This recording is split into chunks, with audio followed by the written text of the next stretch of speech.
what you do and don't know, both within and surrounding Baltimore. Don't ask him about preseason games, oh no, stuffing things in Griffin Basso. Despite it being on the internet, he can call it what he wants, so Glenn Clark Radio, Glenn Clark Radio,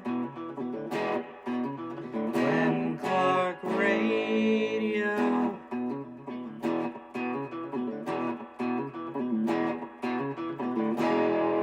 Duke sucks.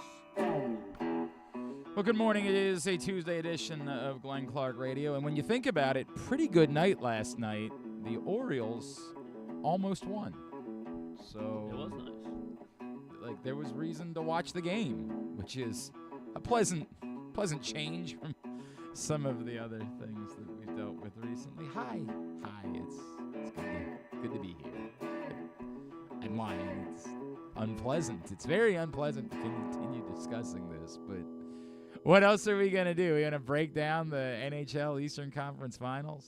Is that what you? We could. You want to? Oh yeah. What do you- Canes. Well, how Canes, about? Panthers? I think the big difference for the Carolina is probably Darcy Kemper. You think so? if I had to Well, guess, the that's thing is probably- about Darcy Kemper. What about? I don't think he actually ever played for. Well, he just beat the Capitals, his former team. I know that just happened. What do you? I don't understand what you're trying to say. You know what? Yeah, I guess you're right. yeah. Thank you. Should we hear from the experts? See Let what me he show a thinks? little. It's fine. It's fine. We'll keep talking about it. Buster Olney's going to join us a little bit later on. Mike Bordick will join us this hour. It's not good. I know that much. It's not good. I can't. Cedric Mullins hit a home run last night for a second. You were like, hey, maybe. An inning later, you had a couple runners on base with one out, and you were like, you just need one hit. Maybe momentum's starting to strike out. Take it all back. Momentum's not turning. It's just the same ass.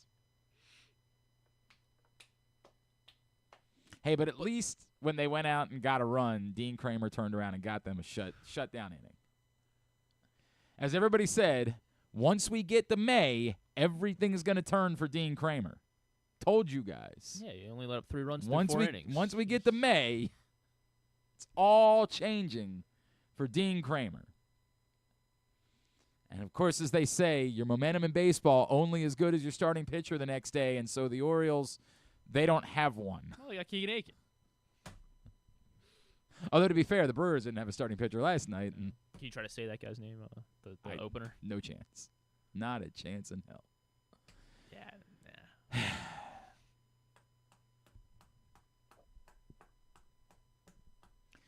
Everyone wants to talk about whether or not they fire Tony Manzolino, right? Because he didn't walk Contreras. They just keep firing managers. I mean, like, this does start, too, with, like, the Yannier Cano thing, which is like, what's going on, bro? That's tough. On top of everything else. Although, I don't know. How many innings could they have played last night before the Orioles would have scored another run? Like, that's...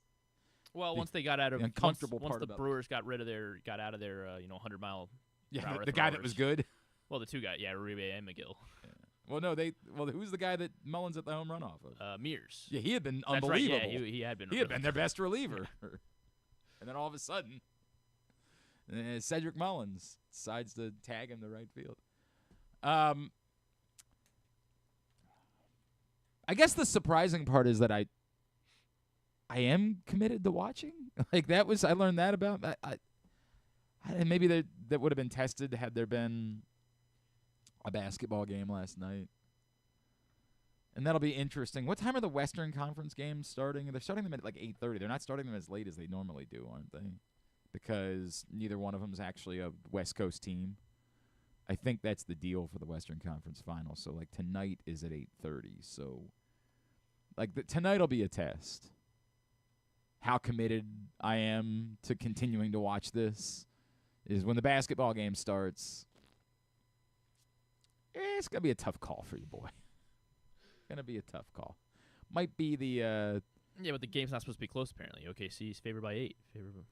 they're definitely thought to be the better team, although they, struggled with Denver, so I'm not I Well, think until they're they didn't. What? Until they didn't. Yeah, right, sure. Game 7. We get hockey tonight too. Yeah, that's I not get going it. to be. There It's we not. go. That will not be what diverts my attention. Maybe it should. Maybe, yeah, I'll give you that. But I'm just acknowledging it's not going to be what diverts my attention. The basketball might. It's just it's depressing, man. It's depressing. You want me to if you really want to fight about whether or not they should have walked Contreras, fine, fight about it. I don't care. I've got this whole thought about process and result that we might end up doing something with. Well, okay, so should they have walked James Wood? You rewind it back to Friday night? I got to remember what the circumstances were. That's the problem. Well, James Wood is really good. But I understand that part. But you got to remind me. You're asking me to go back to Friday night. Yeah, that was when the season was still. They still had a chance. No, they didn't. Stop that. Brandon Hyde was still employed. They had 27 hits on Friday night, and they scored 3 runs. They stink. God. I mean, come on, man. What are we doing? That here? was the. This was the base hit, right? This was in the 9th inning, right? It was in the top of the 9th. That was when they scored. That was off of Felix. Okay, so Wood homered. Yeah, with nobody on. Okay, so Wood homered. Was that off Cano? No, that was off Aiken. And then so that tied at 3-3. Then right. The 9th. Dylan Cruz lead off walk. It wasn't. Was it Batista? It was. It was. No, wait.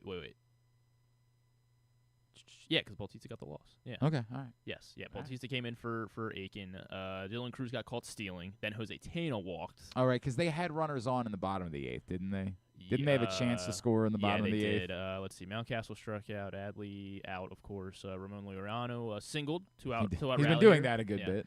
O'Hearn singled. That moved Laureano into scoring and position. so you have to have your closer ready to go in that spot. And once you get Batista warmed up, obviously you're putting him in the game. Yeah. This was the play at first base. Yes, now I remember. I remember how all this worked. Yes. All right, so walk me never through. mind. So the Wood. When yeah, I Wood, saw a lot of people talking about Wood, but I can't. Was it the home run? So the 9th inning wasn't the problem. That was right. Nasim Nunez who. It was the home run that they were talking about. I guess so. I mean, that's laughable, dude. Yeah, it was the home run. Is that really what we're debating? You have Keibert Ruiz on deck. Are we debating giving everyone the Barry Bonds treatment? I mean, that's the way that the we can Orioles never have get. None of the pitchers can get anyone out. Who was up? Who's in? I don't even know who was after James Wood. Keibert Ruiz. I mean, yes, I do think James Wood. Wood. There was 2 outs, nobody on. I certainly think James Wood is better than Bordick. Keibert Ruiz. I agree with that. But is this just what we're doing now? Is you can never face a hitter? Because these are the people that when they play like beer kickball. So was it the 8th inning that they were, or is it because he also came up in the 6th inning when the Orioles were up 2-1, and this was when Povich was still in the game. What was the circumstance there? So there were 2 outs, and Nunez had just stole second. So Nunez was on second base, and Wood came up with 2 outs. I mean, maybe. I just don't. You're in the 6th inning of a baseball game, and you're talking about putting another runner on so that the guy behind him just happens to run into one. Now you're going ahead and giving up. Instead of being down by 1 in that scenario, you're now down by 2. We're just doing this. We're just saying things. You want to have a conversation about this last night? Fine, have a conversation about it. In certain circumstances, it's obvious. I thought the Tony Mansolino's explanation was nonsense. We felt really good about our chances to score a run in the 9th inning. Why? Have you not been watching the Orioles? Maybe that's part of the problem is that Tony Mansolino's not familiar with the baseball team that he's currently managing. No, to be fair, I'm not really beating him up over that because I don't even know if that's really what he was thinking or just what he said in that moment. Here, let me come up with an excuse. Well, I like your chances of scoring a run in the 9th inning. There's nothing that would make you like the chances of scoring a run. We've all been watching the same team. They're not good at it. They could get when you were a kid and you were nerdy into baseball, there would always be like these trivia questions. Somebody would say, "What's the most amount of hits that a team could get in one inning without scoring a run?" And when you're a kid, you're struggling with it, right? You're So it like, could be like 6 technically if like guys run into outs on the bases, right? So no, it would still only be 5. well, okay, Yeah. so single, Mm-hmm. single, Mm-hmm. single, bases Mhm. loaded. Mm-hmm. Let's say really slow runner on third. Oh, you're creating a scenario where yeah. somebody could be credited with a hit, but it's still a force out? Yeah. No, that doesn't work. Yeah, okay. No. So yeah, I guess right 5. Yeah, would it doesn't. be It 5. doesn't. You don't Yeah. get credit for a hit if there's a force Yeah. out. It does not work that way. The answer's 5, right? And you do the math in your head. The Orioles are the team that could somehow come away with 5 hits in an inning and still not score a run. Tony Manzolino saying, "I liked our chances of scoring a run," is hilarious. But I'm also not really beating him up. My God, like, come on. Is that what you're beating Tony Manzolino up about? He's not even supposed to be here today. Way to be on top of it. It's fine. It's fine. We've lost the moment, Griffin. We've lost the moment. Just got to think ahead. That's okay. No. Life. Moment's still No. We're not doing it. Stop it. Hold on. No. The point being, you want to debate it. Debate it. Pretending like there's a correct answer to the question is just trying to make yourself feel better. It's the eternal thing that we're best at. There's nothing that we are better at. Well, 2 things. 1, firing everybody. We're really good at firing. The second thing that we're really good at is if you just do something different, you're obviously going to get a better result. At some point, we should write like the 10 commandments of GCR. We are eternally great at, well, if you just did this other thing, obviously the result would have been better. And when you do that, you obviously bat 1,000 because we'll never know. You can just say it as much as you want to say it. Clearly, if all you do is you just walk Contreras there, They win. then clearly you're going to strike out Jackson Churio, you're going to score a run in the top of the 9th, and you're not going to give up another run in the bottom of the 9th. Obviously, that's exactly how it's going to go, and we know that because we can just breathlessly say it. There's no pushback on it. What's somebody going to say in the alternative? Well, no. I ran the simulation, and that's not what happened. We have no idea, so we can just say that crap. And we are incredible at it. No one is better at anything than we are in hypothetical scenarios. In hypothetical scenarios, we as fans bat not just 1,000, we somehow bat better than 1,000. We're 30 for 20. It's incredible. We're Joe freaking DiMaggio, man. We got a hell of a streak. The result was a bad result. Was the process the wrong process? The argument is Contreras had 3 hits, right? So why keep letting the same guy beat you? Well, I ask you this question. Were all 3 hits off the same pitcher?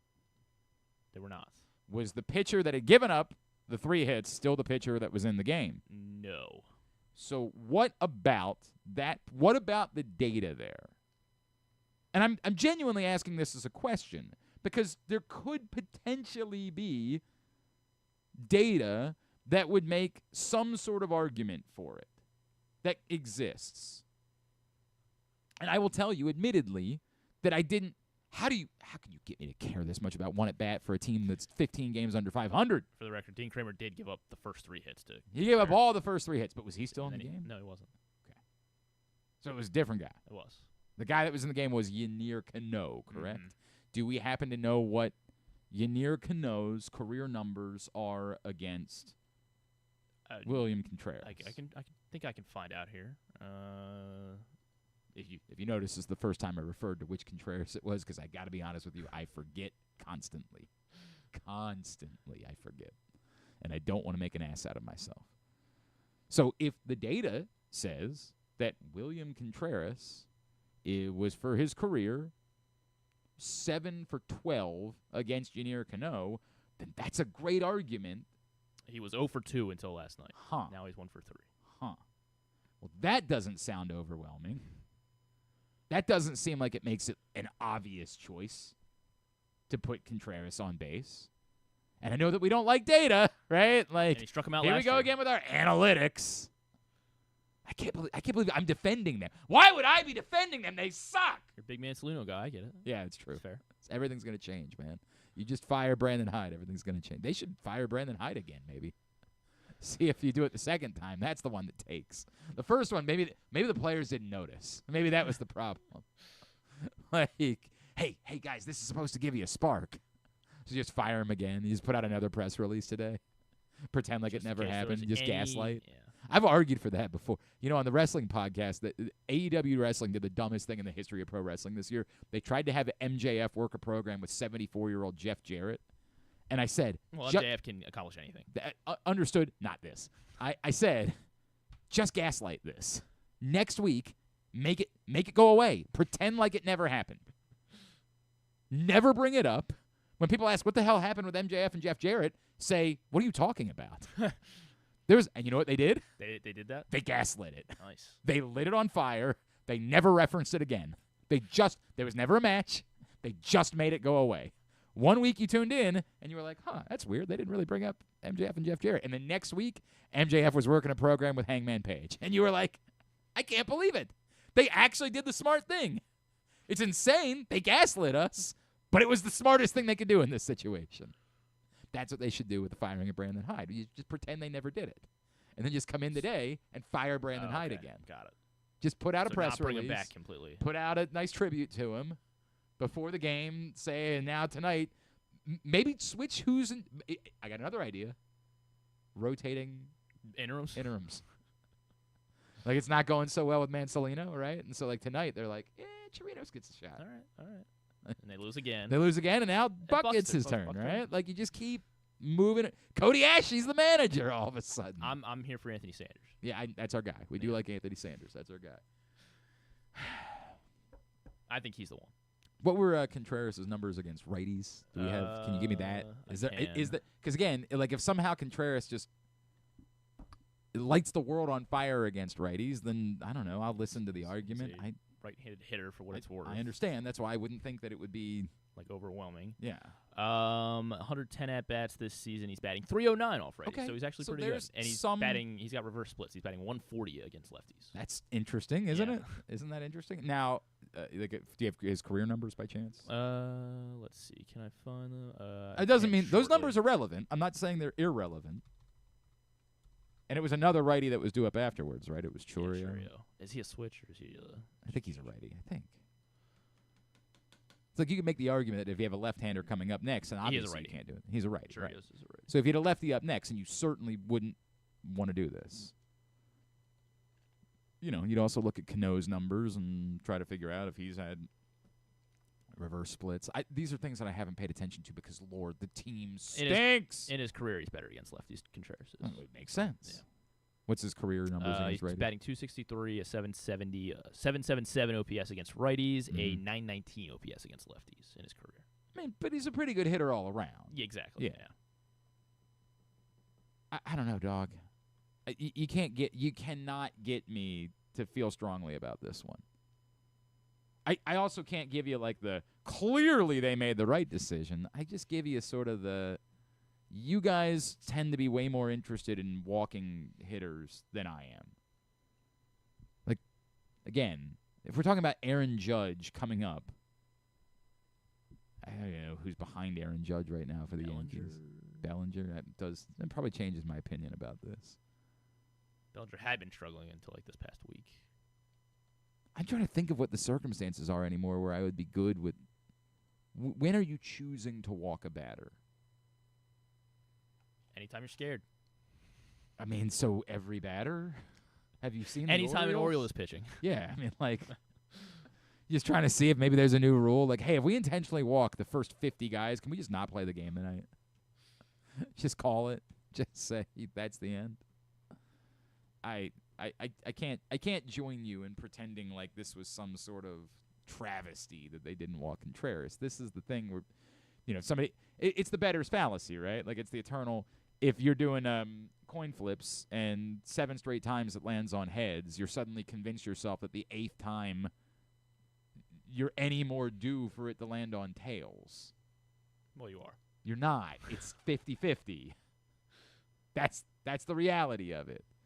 And this is like we convince ourselves that the results of the 3 previous at-bats in the game means something for this at-bat. And I understand that, like, famously the Gleibar-Torres thing from a few years ago. We're like, why are they still pitching to Gleibar-Torres? But that was in part because the Orioles suck. And you can make that argument here, right? Like, the Orioles suck. But it's 1 game's worth of evidence. Gleibar-Torres was murdering the Orioles, and we were just like, we still pitching to this guy? But does that mean it was an actual mistake to pitch to him, or the problem was they just had really shitty pitchers? I think it was, the latter. Yeah, I think so. Sorry, I don't usually like to cuss on this show. I'm sorry. I don't know what to do. I try not to do that. Are you allowed to say? Are you not allowed to say? You can't say that. No, you can't say that. You can't say that on air. Oh, and I know we have lots of kids that listen to the show every day. They sneak off. That's what they're in their 7th grade classes, and they just sneak off to the bathroom so they can listen to Glenn Clark radio. The teachers are like, "Are you in there smoking dope?" Worse. Like, the real gateway drug.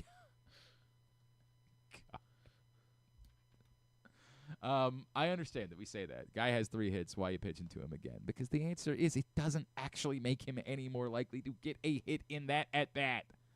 And I understand you're going to say, well, I've got the evidence that disproves you. He got a hit in that at-bat. I know. I'm aware. I sadly, too, was watching the baseball game. I can't believe that I was, but I was. Can't believe we spent this much time on this. What do you mean? It was fault. the pivotal moment in the game. Yes, but in the game, it does not matter. What are you talking about? They played it. They did. You're right. They did play the game. And we all watched it. Sadly, that's for some reason also true. There's literally nothing on. The things that you're saying are true. We all watched the game, which makes no sense. They'll try again tonight. Keegan Aiken's going to open the game, and Chase McDermott gets to pitch again. Is Chase McDermott in the rotation? You would think that if he was in the rotation, he'd probably start the game tonight. It's weird that they announced an opener. Well, they're copying what the Brewers did. But didn't the Brewers not announce the opener until right before the game? They announced it somewhere in the middle of the afternoon. Like it was, so like right before the game. I guess, sure. I had the Orioles already announced a lineup before the Brewers announced. They actually, I don't know which came first. I feel like that's what you're supposed to. If you're going to do the opener bit, you're supposed to let a team put a lineup together. And the then Orioles be definitely like, did put their lineup out first. Ha. I see you've got your lefties at the top of the lineup. Well, look at what we're going to do. Like, I feel like if you're going to play this game, that's the way you're supposed to play it. I know baseball doesn't want you to play that game because when you bet on baseball, you're betting on starting pitchers, and so we want to know who the starting pitchers are, and we're trying to re-emphasize starting pitching to the extent of doing these silly what was that stupid rule they were calling? The double hook or whatever. Yeah, it was, they were going to make pitchers have to go 6? Yeah, or you lost your DH. But they were calling it something, and I can't remember what they were calling that rule. Speaking of rules, I guess today is the day we're going to learn about the tush push. Yeah. No, I think it's tomorrow. I think tomorrow? I think they said Wednesday morning. Oh, okay. Yeah. Well, then, we'll just sit here and wait, We'll preview what could happen. Big breakdown. Big breakdown. We're actually what we're going to do is we're going to have Alex recreate by himself what the tush-push rules would be now. What are you allowed to do? What are you not allowed to do? All by himself. And I'm looking forward to seeing this. This is his big moment. So we'll do that a little bit later on in the program. They're going to send Keegan Aiken to the mound tonight. And I'll try to stop this 7-game losing streak, and I have nothing else to add. Nothing else to say about the subject. Hey, if you missed it last night, Stan the Fan Charles, Ross Grimsley, Luke Jackson got together to discuss the Orioles' future, moving on, obviously, from Brandon Hyde. You can find that right now, Facebook.com/PressBoxSports, YouTube.com/PressBoxOnline, or PressBoxOnline.com/video. That's where you find Stan's shows. As always, they are brought to you by the Costas Inn. Coming up a little bit later on, Patrick Stevens will join us. We will preview championship weekend in college lacrosse up in Foxborough this weekend. Penn State, Cornell, Maryland, Syracuse. We will talk to Patrick about that. Buster Olney is going to join us. I know you love him. He's our friend. And we're going to talk to him about what to make of the Orioles, and did the wrong guy get the boot? Like, we will discuss all of that with Buster Olney a little bit later on, and we'll do the same when we come back in with our friend Mike Bordick, of course, Orioles Hall of Famer, 105.7 The Fan analyst. He joins us next. It is a Tuesday edition of Glenn Clark Radio.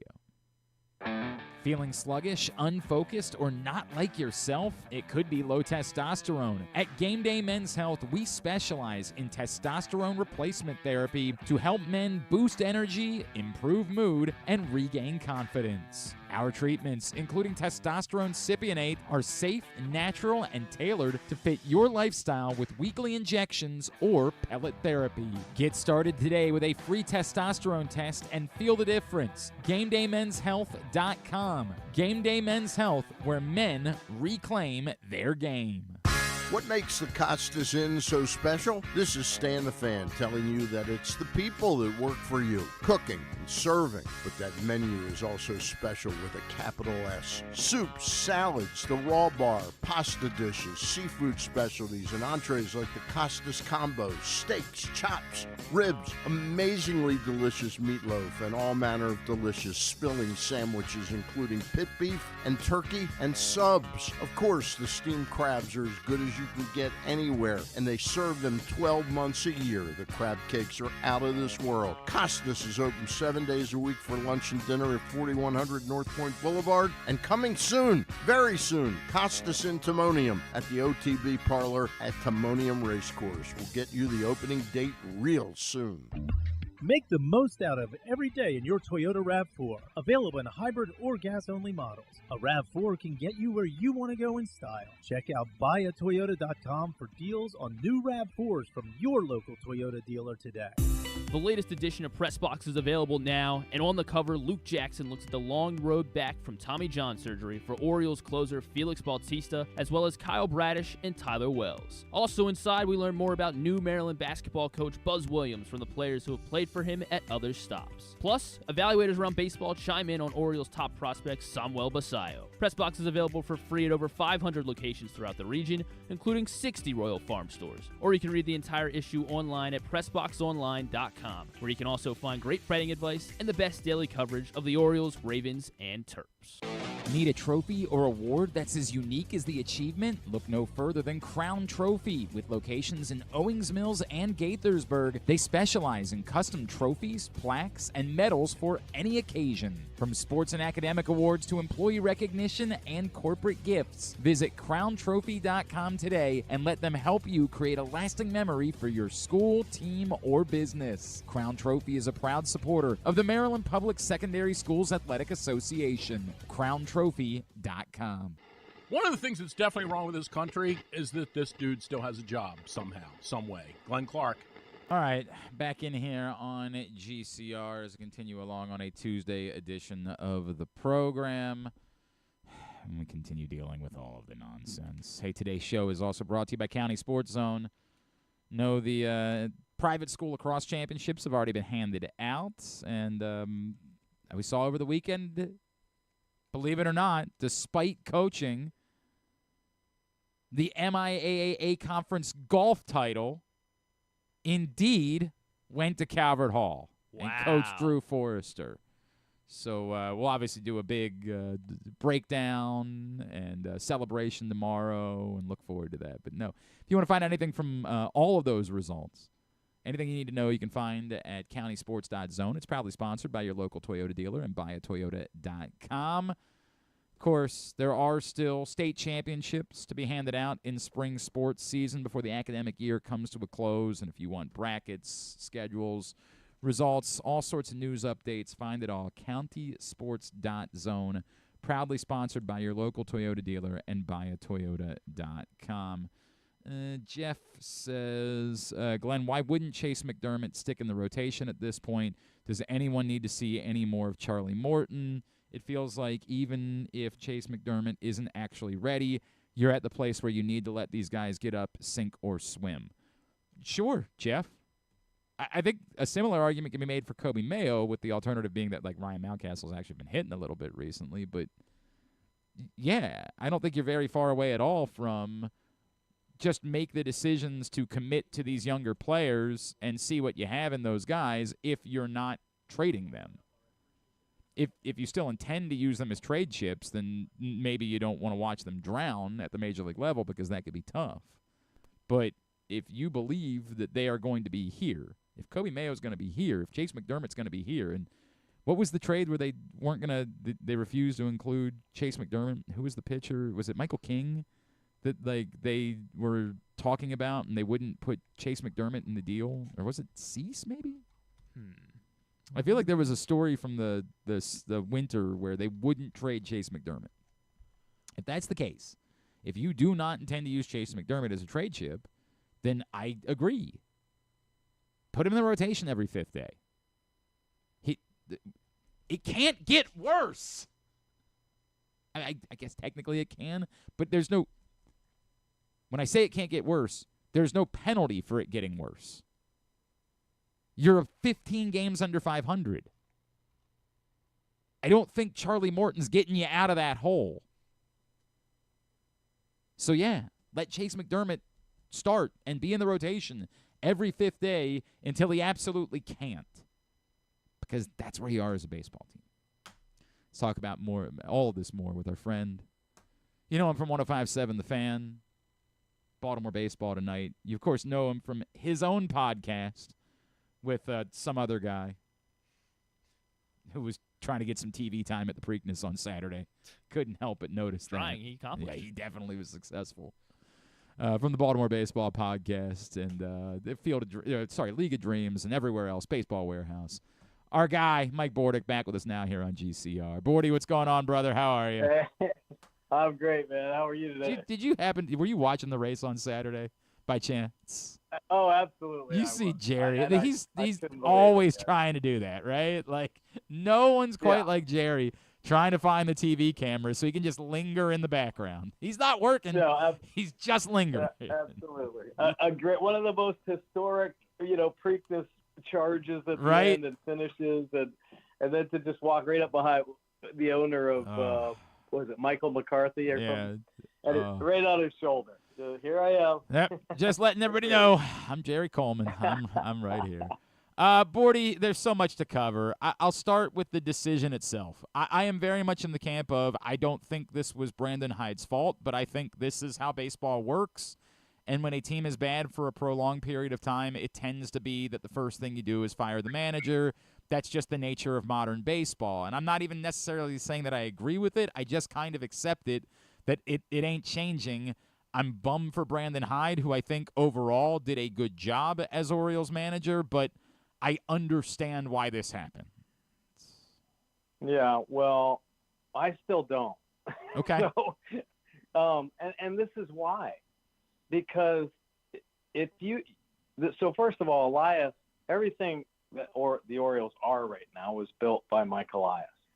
So when he went through all his, interview process and started putting everything together, and Brandon Hyde ended up being the choice, and then to see Brandon Hyde go through the losing seasons and actually let him go into the winning part of it was huge, which told me, all right, they're kind of connected. This is a good team. There's continuity right here.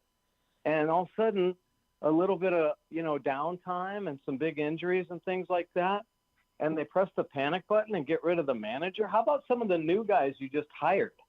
Some of the hitting coaches that aren't coming through with clutch hitting. How about the pitching coach that is all of a sudden, what has happened to our pitching that was going to be so prominent, not just the fact that they can't execute, but the amount of injuries. So other people other than Brandon Hyde should have been let go long before. And if you have to reevaluate your coaching staff, do it at the end of the season. Look a little bit more respectable and like you have a plan before you start axing, the manager that's led you through all this. And there was no clubhouse problem.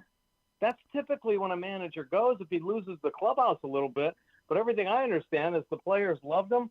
They've gone through the hard times together, and let's go through this together too, and see what happens. But I don't know. It was pretty interesting, and I think a little bit of a head scratcher, which kind of goes hand in hand with a lot of the things that Elias has done. Especially moves, off-season moves, trade deadline moves, things like that. I am not going to be able to defend Mike Elias this morning, Bordick. I'm not going to try to. Let me go back just for a follow-up thought, because I think there would be people that would say, What they do genuinely criticize Brandon Hyde for is, yes, he had to deal with injuries and a bizarre construction of a roster, from this offseason. But the real issues are what's happened to Adley Rutschman, right? Like, the real issues are, why haven't more of these guys fully become the stars that we believed that they were going to become? And that's what people are critiquing Brandon Hyde for. Is your opinion that that's more about coaching, the actual coaching staff, than it is maybe about Brandon Hyde himself? Quite possibly, but I think these guys are given every opportunity to make themselves better. And I know one thing we talk about, but I think is underestimated, is the value of, the leadership in the clubhouse. Now, last year when McCann took a baseball off the face and stayed in the game, and I thought a statue was going to be erected, and they don't bring him back to show what grit and perseverance and doing anything it takes to be a part of a winning culture, and you don't bring him back and you sign Gary Sanchez as your backup catcher to be an influence on Adley Rutschman, that's a head scratcher to me. And so I think there are times when they're getting rid of guys that you just go, oh my gosh, it's just the timing of it. And I appreciate, taking chances on other guys, this and that. But man, it seems like year in and year out, some of the guys that they actually get rid of are some of the best clubhouse guys for this young team to help kind of keep them growing and heading in the right direction. And I think sometimes the change just doesn't quite link up. It's just not quite as copacetic.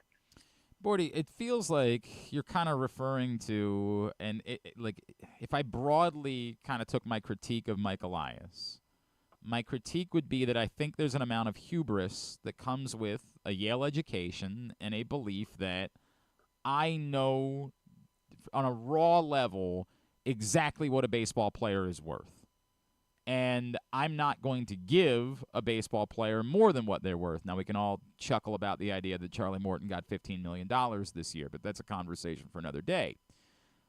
I sense that some of the stuff that you allude to, like what a value of a player might be beyond just their production on the baseball field, is not something that registers with Mike Elias. Like, it's just that the computer doesn't do anything for that. It doesn't give us the data that impacts that person's value.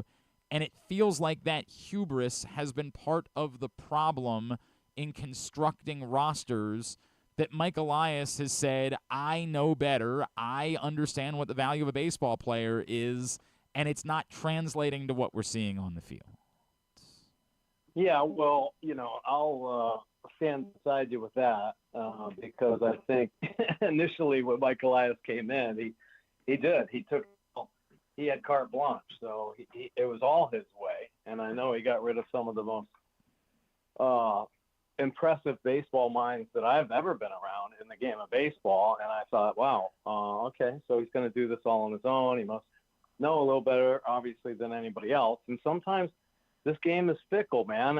And even if you are a baseball guy, some of the moves you make or some of the changes that happen on a team, it just doesn't sync up properly. I know I'm going to lose my train of thought, so you got to bring me back. But I'm just going to go back to 1998. The Orioles had just gone to the postseason 2 years in a row. And in 1998, they got rid of Davey Johnson and Pat Gillick. And one of the moves they made was to change the closer out and change the manager and things like that. And it never synced up, and the Orioles went into the dark ages even though they had unbelievable players. And it was just a couple subtle things that happened in the clubhouse in the off season, and sometimes changing managers doesn't work, and sometimes changing GMs doesn't work. It's just weird, this crazy game of baseball. But I do think there has to be a cohesiveness between the actual game and what you're talking about. Not the quantitative stuff that you can punch and put in an algorithm that, okay, is on the back of a Stratomatic card. And you can put together this world championship team, and the numbers on the back of O'Neal's card look incredible when he's on the field, but he's never on the field. So why would you sign a guy that gets injured all the time and is not dependable? So that's a little bit of a head scratcher there, but it's the qualitative things, and being injured is qualitative. He's been injured his whole career. Is he a character guy? Does he have great leadership skills? Does he know how to have grit and perseverance? Is he old enough to even have data to show that he can be a consistent major league player? You know, there's a lot of things that go into this, and I know it's easy for me because everybody's now piling on. But, you know, we've talked about this stuff and in hopes that, you know, the team could turn the corner and find some good balance. But I just don't know that some of the moves have matched up with, because it isn't just us that's criticizing the moves. It's the whole baseball world that is going, what are they doing over there? Mike Bordick is with us here on GCR. Bordy, I would even say that, like, my style is that I'm terrified of groupthink, right? When everybody's saying the same thing, I'm like, let me see if maybe everybody's wrong, right? Like, I don't like groupthink. But during the off season, when everybody was saying the exact same thing, I just kept coming back to, right, because it is insane. Like, what are we doing here? Yeah. What is the thought process? And I can't make heads or tails of it. Let me go back, because we can't change any of that. They are where they are at this point. So let me ask a couple of things. As far as the next manager is concerned, my belief is that the profile needs to be an experienced, successful, accomplished manager, not necessarily because of the players, but really because that person has to have the cachet to be able to fight and push back a little bit on the front office. If Mike Elias is going to continue to be in charge, that there needs to be more of a give and take between his data, his advanced team, all of that, and a manager being able to say, I understand what you're telling me, and I'm not pushing back on it. I just think I'm going to make a different decision, and I think that manager has to have the cachet within the organization to be able to do that. Does that make sense to you when I read it out that way? Oh, absolutely. It makes sense to me, but good luck. I mean, because Mike Elias is all about power. It's not about that. So he has complete control. If he were to relinquish some of that power, then that might lead to, oh no, a snowball event and baseball taking the game back over. That would be horrifying. So analytics is ruling the roost right now. And, until maybe ownership steps in and says, come on, we just need balance. That's all we're asking. Just give us some balance. You can tell me that analytics show that our second baseman doesn't have a great first step to his right. Well, okay, let's take a major league infield coach and try to train him on how to get a great pre-pitch and a better first step to his right. But you need a baseball guy to teach that stuff. You can't just say, well, you need a better pre-pitch or a better step to your right. It just doesn't happen by telling them about the numbers. It's got to be coached up properly. There has to be just a better in-game awareness of things. I know I'm going off a little bit here, but, some of the things that I'm most concerned about is, so the Orioles have been credited with this incredible player development, but does player development teach guys to just turn around and heave a baseball back into the infield with no apparent purpose or direction, like a little leaguer? Does player development teach infielders to stand in the middle of the infield and watch the ball get thrown and not know where to go? Does player development teach guys to jog down to first base now that you hit a two-hopper to second? I mean, when the Nationals can come into Baltimore and outplay what I thought just months ago was the best team in baseball because of how they played the game, and it would have been a separator to keep their heads above water, and the Nationals came in and completely ran roughshod over this team because of how they played the game, exposed the Orioles in a big, big way. So if these guys can't step back and look in the mirror and say, wow, we have got to just play baseball the right way, play the game hard and play it right, and they'll be much better. But this standing around and watching the paint dry stuff on the field and not knowing situational baseball on the scoreboard, it's driving a lot of us fans crazy right now. Really crazy. I don't blame you at all. I don't blame you one bit for that. Are we at the point, Mike? I brought, we had somebody had messaged the show and said, look, Chase McDermott. I said earlier, I don't know if Chase McDermott's in the rotation or not, right? Like, they're using an opener tonight before they go to him, but they got to have a fifth starting pitcher, and I don't think they want to go back to Charlie Morton, but maybe, hey, he's getting paid $15 million, so they're going to do it. I have no idea. But the argument is, at this point, this is what you should be doing, that the season's lost already. And I know that we would point out there are examples of teams that were in trouble that turned it around, but my God, they're 15 games under 500. Like, this is nuts. That at this point, should they just be saying, let's commit to Chase McDermott pitching every fifth day. Let's commit to Kobe Mayo. Let's commit to anyone who might be part of this moving forward, because we need to figure out what this looks like next year instead of going into, like, the full rebuild that they went through, obviously, just a few years ago. Yeah, no, absolutely. No, I think so. And I think so. And I think you kind of hit the nail on the head. Now, like everybody else, we were all super excited when Adley came up, and all of a sudden the franchise starts turning around, they start winning, and next thing you know, Gunner's up here doing great things, and wow, the list keeps going. The young guys kept coming up and producing, and that best team in baseball kind of thing. Now, I was all in, and we all were all in on, when the rocket ship, because Elias, what do you say? The rocket ship lift off from here. Yes. Off, right? Yeah. So the liftoff in our minds didn't quite happen the same way it happened with Elias, right? Because we were all looking for the players in free agency or a trade deadline to put this team over the hump, and do not think that the players don't see that and feel that. They all want more. Every team wants more. Even the best teams say, give us another great player and we will go as far as we can. That kind of stuff. So that didn't quite happen. What I would kind of, in hindsight, right, just let this team be a young team for a couple years. Let them learn at the big leagues. And I think here we are again. Bring the young guys up. See what you have. See what, potentially, you can do to help these guys develop at the major league level, and let Kobe Mayo settle in.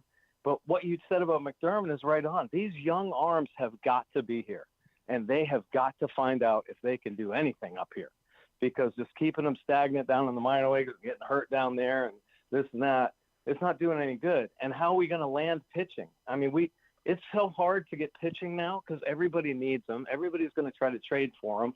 So you better find out what you got in-house and what you're going to have to do from here on out as far as drafts, and as far as, what your priority is going to be. I appreciate the priority of going out and get some big, strong, blonde guys that hit home runs and things like that. But we all know the importance of pitching. I mean, that's really what the game is all about. If you don't have pitching, man, you're in trouble.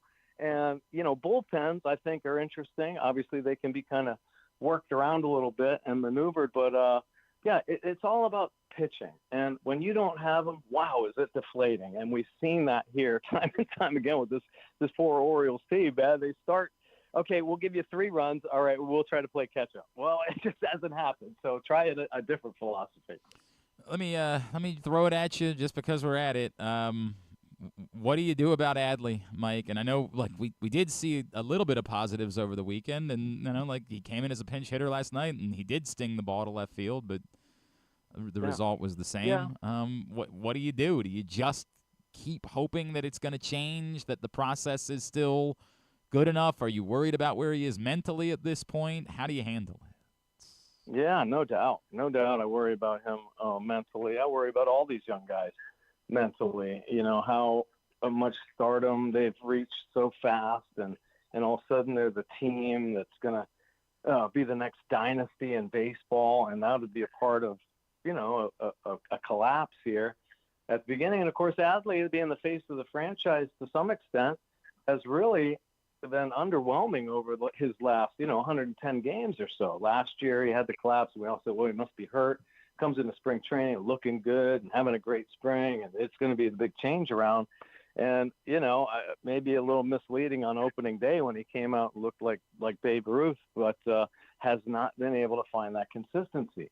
And I'm a firm believer that this game is 99% mental, but there has to be some sort of mechanical thing going on there for him not to be able to make some adjustments. And I know he's getting the barrel on the ball. He does do some pretty good things, contact-wise, and I feel like he's always going to give you a good at bat. I'm not that down on Adley. I just, as far as getting him right, it may be a situation where, you send him down for just a little bit. You know what I mean? Just a reprieve. And I know guys have talked about that. And my gosh, under Mike Elias, that reset seems to be kind of common. So why wouldn't you let your best player take a reset, go down to the minor leagues, clear the head? Who knows what happens? That's one thing that, in all sports, these great athletes, they have lives that who knows what goes on, right? So there are off-field things, and something can get in your head and really be a major distraction. And let's hope it's not that, but, just some way to maybe step back and reevaluate without all the pressure of the big leagues and having to perform that night, to just go swing and maybe find something. And sometimes that's helped. We've seen it help for players before, and I don't think by any means this organization should give up on Adley, because I just think that his teammates love him, and I think they rally around him. They want him to do well, and all of a sudden when you see in my opinion, who should be considered the team captain, put his head down and like, oh, here we go again kind of thing. It just, everybody feels it. Everybody feels that weight. So Adley's got to get right. Now, listen, I told you Elias has done this before. This has happened all in baseball. You remember the great Roy Halladay, a Hall of Famer, that died in the plane crash? Yes. They sent him to the minor leagues when he was in the big leagues because he wasn't good. And he ended up coming back and being one of those dominant pitchers of baseball for 10 years. That kind of reset sometimes can help. And I just feel like Adley's got that right kind of baseball mentality to where he should be okay. Is he going to be that superstar MVP kind of caliber guy every year? No, but man, can he be a great major league player and a solid pro to help this team, find some consistent baseball.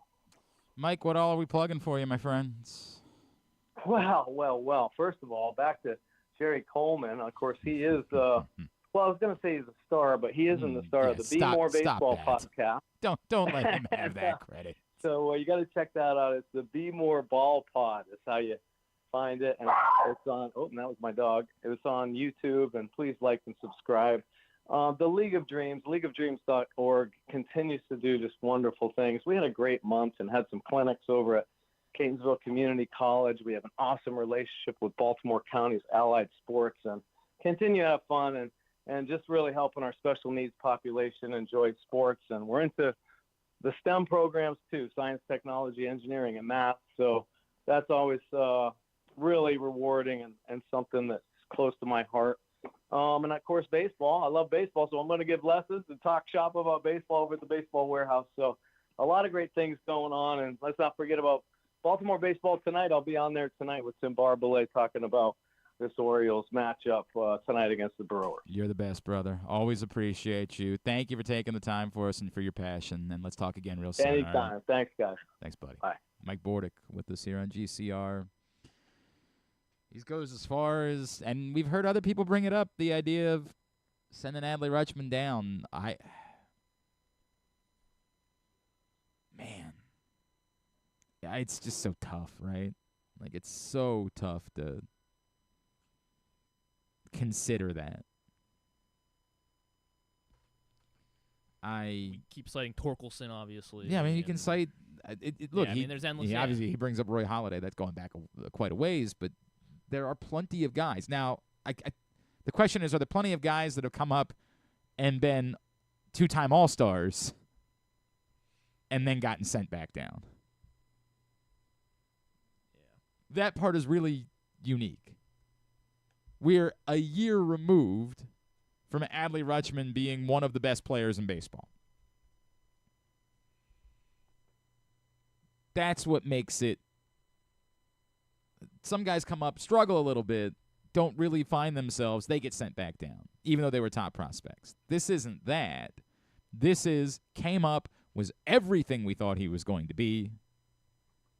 We had every reason to believe star of stars, and then all of a sudden, not so much. So what do you do with that? I don't know. I understand the thought process. As I said before, the flip side would be somebody's got to catch, and the alternatives aren't better. You got danger zone. Yeah. That's looked worse. Has it? Yeah, like his throws were actually somehow worse than Adley's last night. Like, God. They couldn't wait to run on him. Well, the Brewers were on everybody. I understand, that's like the Brewers are. But the throws weren't competitive. They weren't. Only 3 stolen bases. Yeah, there you go. You got that. I mean, I'm pretty sure the Brewers do lead all of baseball. That might very well be the case, but again, if they were competitive throws, then I would hear the argument that it's more about the Brewers, and it might still be more about the Brewers, but the throws weren't close. They're tied for first with the Cubs. Great. Again, if you were making throws and they just happened to beat you, then we'd have a conversation. I've seen nothing about Maverick Hanley that says that he should be a major league catcher. I don't really think. Call up Creed Willems. I mean, sure. He'll control the run game. Just keep going through all of them. He'll control the run game. Even Anderson's not far away, right? Yeah. Keep going through them. That's the problem. Is I can listen to the argument about Adley and say, yeah, but somebody's got to catch. And I get it. We are in this weird place where, well, if the games don't matter, then Right. Call Pedro Severino. What's he up to? Yeah, right. Like, see if Robbie wants to do some catching, right? Like, dude, you're here. We're not going to have you be the acting manager. You want to catch for a little bit? Meh.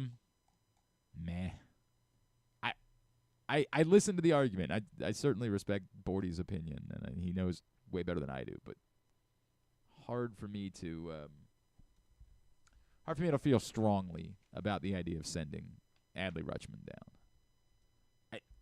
I'm more inclined to make up an injury, like no, not make up. I mean, no. I know what I'm saying. It's always like. It's the thing that people want to come up with all the time, and like we just believe they did it to Alberto Jimenez all those years ago, so we think that it's a thing. That's not really a thing. That is what they did. What? Isn't that what they did? It's not what they did. It's just what we've always liked to say it that way. Hey, Alberto found that pothole. No, he really did get hurt. It was just very convenient timing, given how terrible he had been at that point.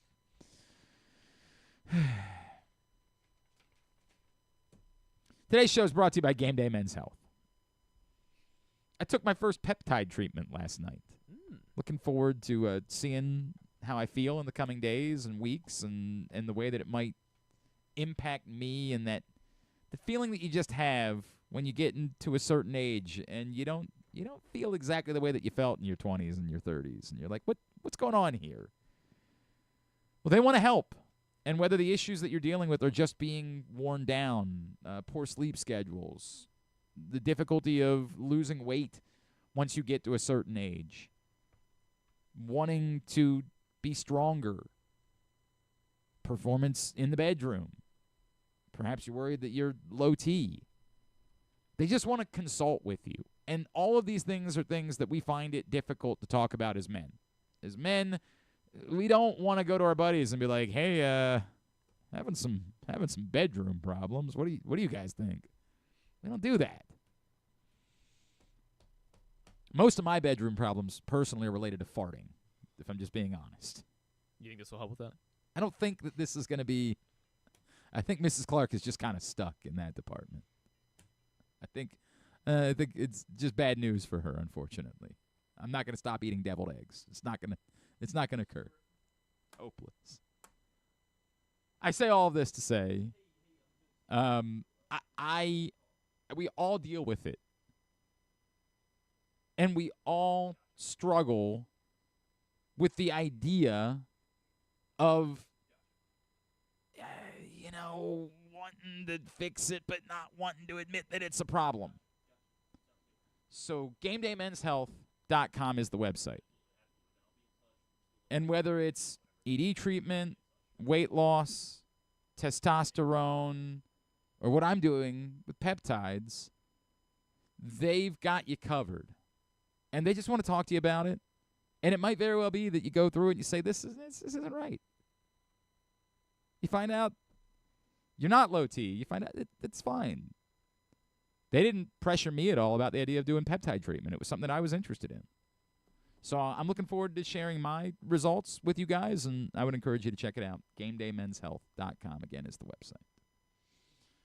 It was only one. We did win last night at trivia. Congratulations. After a three-week losing streak. Well, you came in second, right? Every yeah, time? but still, that's called, if you ain't first, You're last? You're last. Thank you, Ricky Bobby. Or Dale Bobby. Last night there was only one sports question, which really, there's been and again, it was a ball buster last night. Maybe they're trying to weed you out. I do appreciate when they're not, the sports question isn't easy.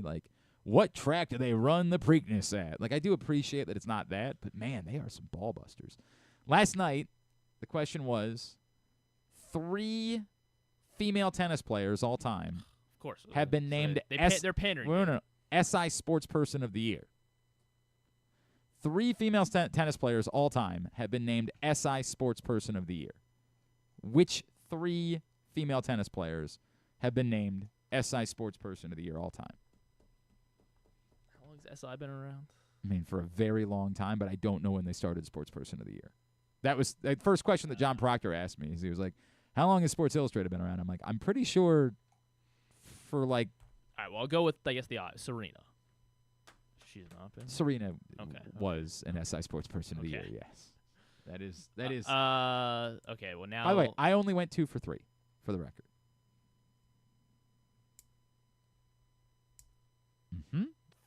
And by the way, we're going to get to, this is where the process versus result conversation came up. Because the process was strong, the result was the problem. I'll go Billie Jean King. Billie Jean King. You have gotten the answers that I got. All right. You've gone 2 for 2. Then I'll go just women's tennis players. Mm-hmm. And now I have no really I don't want to. Should I say? I don't know if I want to lock it in as my final answer. How good's your tennis knowledge, Alex? No. Alex is tapping out over there. Okay. I don't think I don't know what constitutes being sports person of the year. I feel like that would have to come with a lot of accomplishments.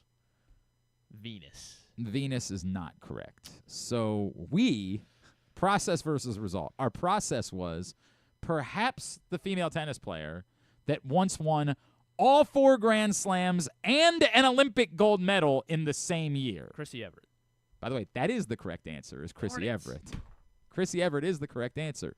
We went with, again, the person who in 1988 won all 4 Grand Slams and the gold medal. The Golden Slam. Unprecedented Golden Slam in history. That's who we went with, was Steffi Graf. One-time SI swimsuit model. Steffi Graf did not win Sports Person of the Year in 1988. So I went to look it up. Who won Sports Person of the Year in 1988?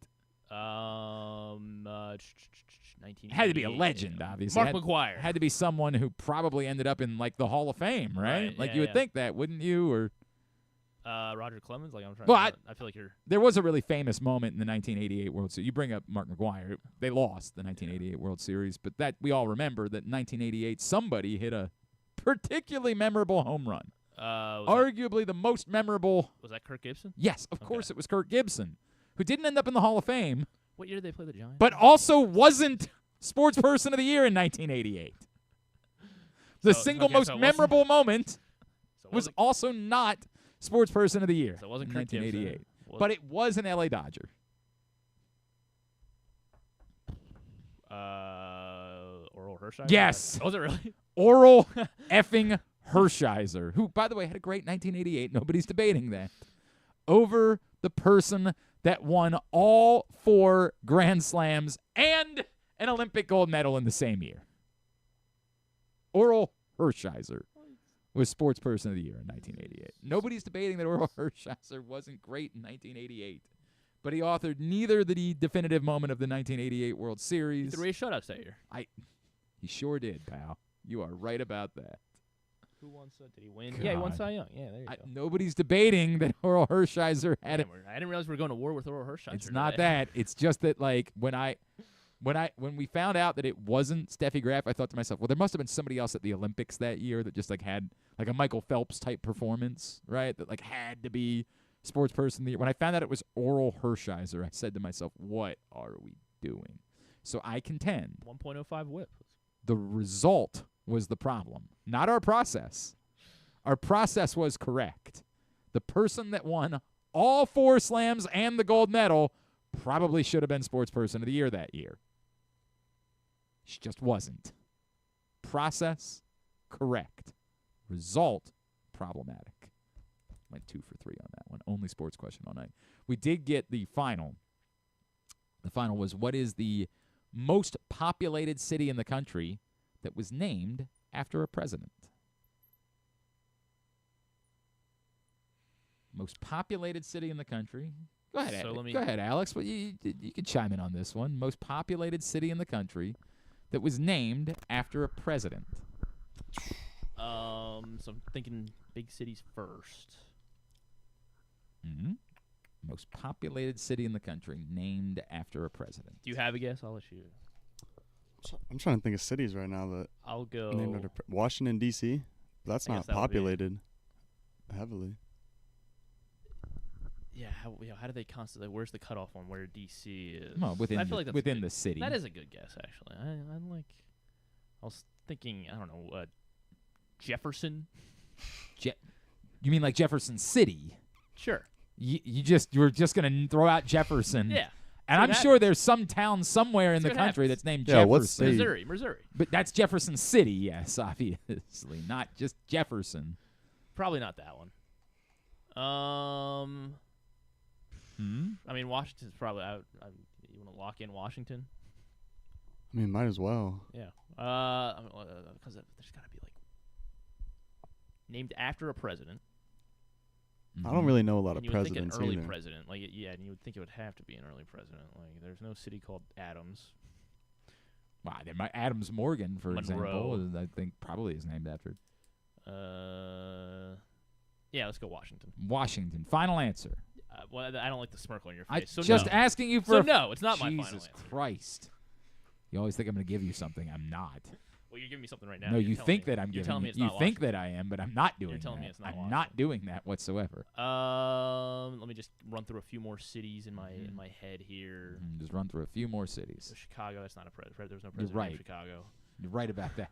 Dynamite tipping. There's no president in Chicago. Can we get a hint You went to on? college for 4 years, ladies and gentlemen. Can we get a geographic hint? No president named Houston either. In the United States. So, All right, we'll go Washington. Washington. Yeah. I believe Washington is the second most populous city Alex. named after a president. I was very disappointed. I actually was the one that came up with the answer. No, why would Madison have more than? That's the thing. I thought Madison was more populated than it is. Madison's It's not only like Madison. 200 some thousand. Madison apparently is not even more populated Midwest. It's than like- Lincoln, Nebraska is actually more populated than Madison. I was stunned to learn that. Well, Lincoln's not more populated than Washington, is it? It's not. The answer is not Lincoln, correct. I genuinely just don't think it would be anywhere in the I Midwest. originally had to Not ask. outside Chicago. There were 2 questions that I had to ask. I had to ask the question, was this city actually named after this president? Right. I had to ask that question, and then once I did, we all came to an agreement about it. There was another city that I was pretty sure was not named after a president that would be pretty high on this list, but it's not. Cleveland was not named after Grover Cleveland. Was not. So it's not the answer is not Cleveland. What coast? Is it a coastal city? It's in a coastal state. Okay. So it's not a coastal city, but it's a coastal state. Mm-hmm. Let's.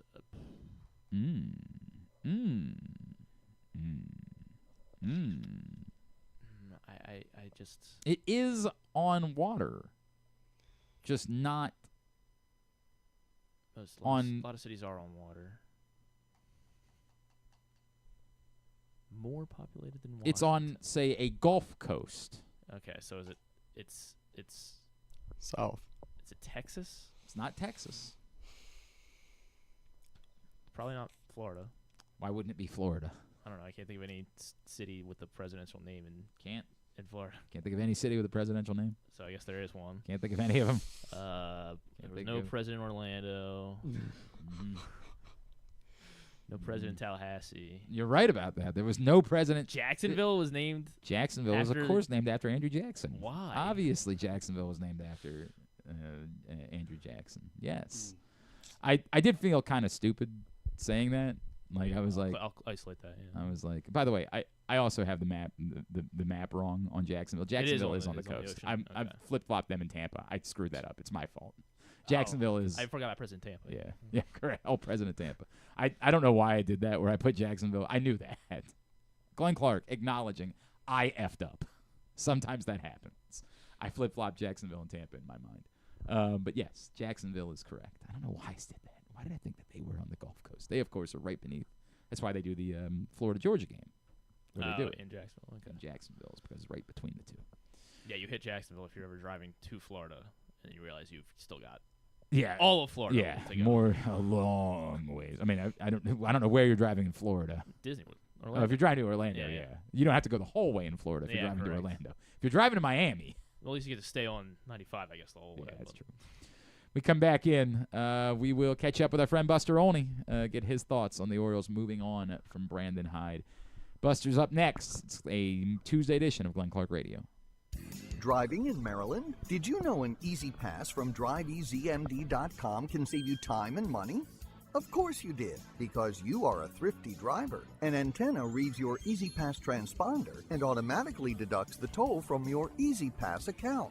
There, you just saved money with Easy Pass, all without slowing or receiving a notice in the mail. Well done, thrifty driver, well done. Get your Easy Pass at DriveEasyMD.com. Baltimore's Classic 5 golf courses make golf fun and affordable. All 5 local courses, Pine Ridge, Mount Pleasant, Forest Park, Carroll Park, and Clifton Park, are challenging and fun for players of all skill levels. Book your tee time today at classic5golf.com. Discover luxury without limits at Live Casino and Hotel Maryland. This April, unlock a world of high-fashion delights and exclusive style. Earn entries daily starting April 1st and join our drawing on Friday, April 25th. 19 will win up to $2,000 in cash and free play. And one grand prize winner will take home a curated Versace homeware collection. At Arundel Mills, must be 21. Please play responsibly. For help, visit mdgamblinghelp.org or call 1-800-GAMBLER. Gambling can be a fun and entertaining experience, but there are risks involved. If you're planning on betting on the game at the casino or on your phone or computer, know your limit, stay within it. Set a budget and a time to stop. Remember, gambling isn't a financial solution, and it doesn't mix well with alcohol or drugs. Know the risks and have a plan before you begin gambling. For free and confidential services, call 1-800-GAMBLER 24/7 or go to helpmygamblingproblem.org. Feeling sluggish, unfocused, or not like yourself? It could be low testosterone. At Game Day Men's Health, we specialize in testosterone replacement therapy to help men boost energy, improve mood, and regain confidence. Our treatments, including testosterone cypionate, are safe, natural, and tailored to fit your lifestyle with weekly injections or pellet therapy. Get started today with a free testosterone test and feel the difference. GameDayMen'sHealth.com. Game Day Men's Health, where men reclaim their game. The latest edition of Press Box is available now, and on the cover, Luke Jackson looks at the long road back from Tommy John surgery for Orioles closer Felix Bautista, as well as Kyle Bradish and Tyler Wells. Also inside, we learn more about new Maryland basketball coach Buzz Williams from the players who have played for him at other stops. Plus, evaluators around baseball chime in on Orioles' top prospect Samuel Basayo. Press Box is available for free at over 500 locations throughout the region, including 60 Royal Farm stores. Or you can read the entire issue online at PressBoxOnline.com, where you can also find great betting advice and the best daily coverage of the Orioles, Ravens, and Terps. Contrary to what some people believe, I actually like this guy when he sleeps. Glenn Clark, talking sports. All right, back in. Who said trade for Paul Skeens? Our guy Randall wanted to. Randall thinks they should trade for Paul Skeens. I mean, don't get me wrong. Yes. Yes. What's the going rate for Paul Skeens these days? Yes. If we can pay less, we don't even need Livy. Like, she could stay. You think she just loves Pittsburgh that much? I don't know. Just Paul Skeens and his baseball card. That's all we need. Hi, it's Glenn Clark Grady. We're being very silly. So, John wanted to talk about the WNBA. You want to talk about the Angel Reese, Caitlin Clark thing? Yeah. You guys are always going to be disappointed by this. I am not. If you guys, and I think John knows. I think John's similar thought. We are so weird. The fetishization of Caitlin Clark in this country. For the record, John, I don't think cared about the whole other off the court drama. I think he just cared about like the game was he enjoyed the game. I don't know if I would agree with that. It was kind of lopsided. Well, he's a Caitlin Clark fan. No, if you're a Caitlin Clark fan, the Fever did a lot this offseason. Like the Fever put together a roster, man. Like here's the real comparison. The Fever did what the Orioles didn't do. The Fever recognized we have this moment. Have a generational player here. Let's go. And they put together a roster to go try to win a championship surrounded by Caitlin Clark. All the other stuff that everybody, and like the freaking Ryan Clark, Robert Griffin III stuff yesterday. Whose side are you on? No. It's just our weird fetishization of Caitlin Clark. Like Caitlin Clark is supposed to, for some reason, represent something to people that isn't just about basketball. And we become turbo weirdos about it. And we're just, I won't engage with it. You want to talk about basketball? Let's talk about basketball. I'm all for it. Caitlin Clark's great. She's a damn good basketball player. The people that have decided that if they like Caitlin Clark, that means they have to hate Angel Reese, like, y'all need to, I mean this, seek help. Like, this isn't how this works. And I get it, for some people, it's darker. Like, it's a deep-seated problem that y'all have that you got to deal with. But, like, I swear to God, you don't if you're an Indiana Fever fan and they're playing against the Chicago Sky, I understand why you're rooting for one and not the other. But the notion that, like, you have to hate is badass to me. I'll never get that. I like Steph Curry a lot. I don't hate LeBron James. I'm not really a Steph Curry fan. It's a weird thing where I just like watching him play basketball. I just enjoy it. Like, I don't understand this.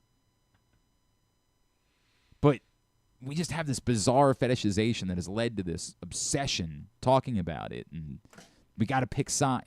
And part of it is just because, you're not really watching the basketball. And to be fair, the basketball game itself was not great on Saturday. It was lopsided, which is a shame. Two faces of the sport, although I think there'll be a lot of attention paid to Paige Beckers this season. I think Asia Wilson is still the best player in the WNBA until proven otherwise. And by the way, Caitlin Clark might prove that otherwise fairly soon. She's awfully close already. But man, you can't get me to go. You cannot get me to do it. Like, stop it. Shame the game wasn't better. But the Fever, give them all the credit in the world, man. Like, they loaded up. They are going for it. They are trying big time to win a title right now while they have Caitlin Clark. And maybe they'll have Caitlin Clark forever. The WNBA isn't like other leagues.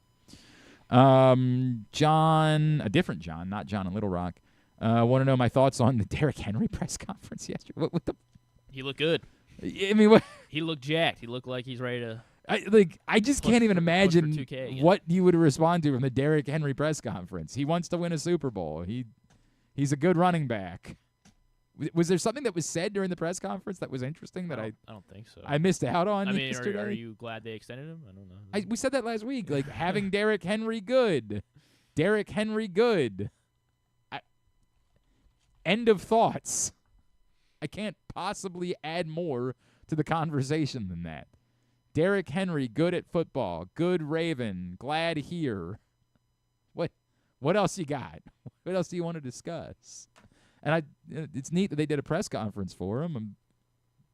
But what controversial question would there be? Derek, could you do something about Mark Andrews dropping the football? Like, what would you possibly? I don't know, man. Should have been there so you could ask that. I mean, yeah, clearly that was my failure on my part for not being there for that. Let's get back into the Orioles this morning as they ride a 7-game losing streak and had this. I mean, they have to, but they chose to move on from Brandon Hyde.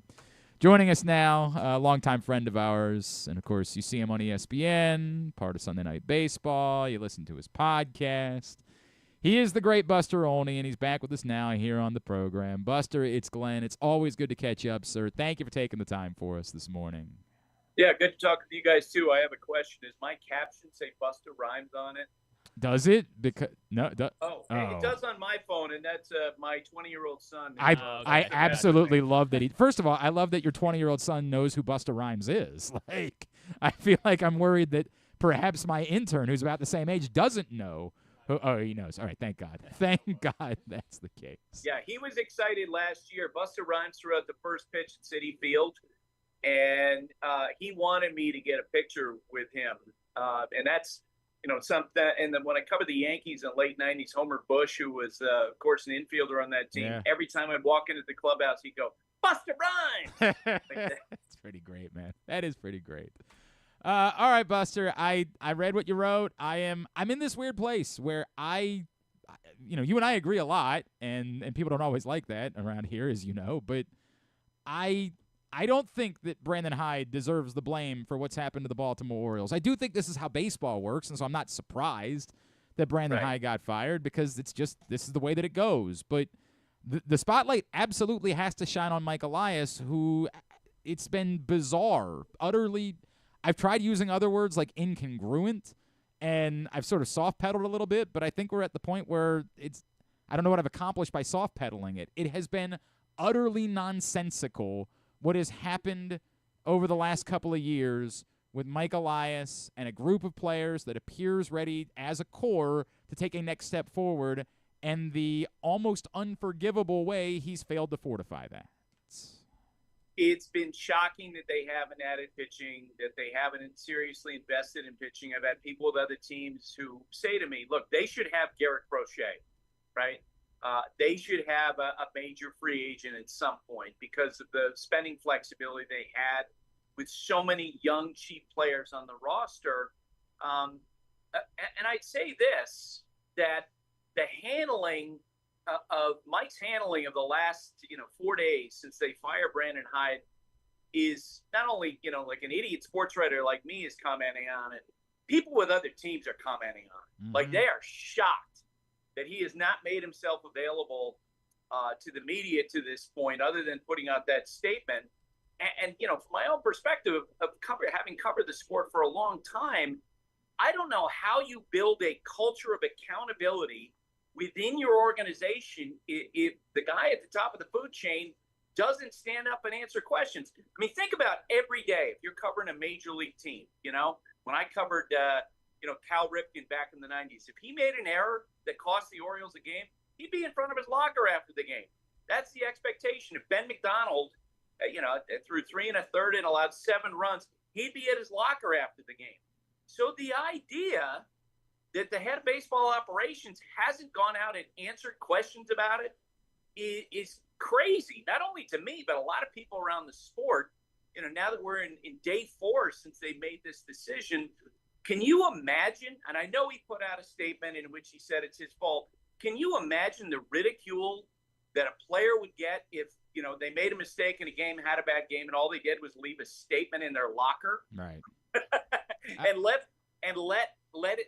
it for other players to answer questions of reporters, they'd be laughed out of the yard.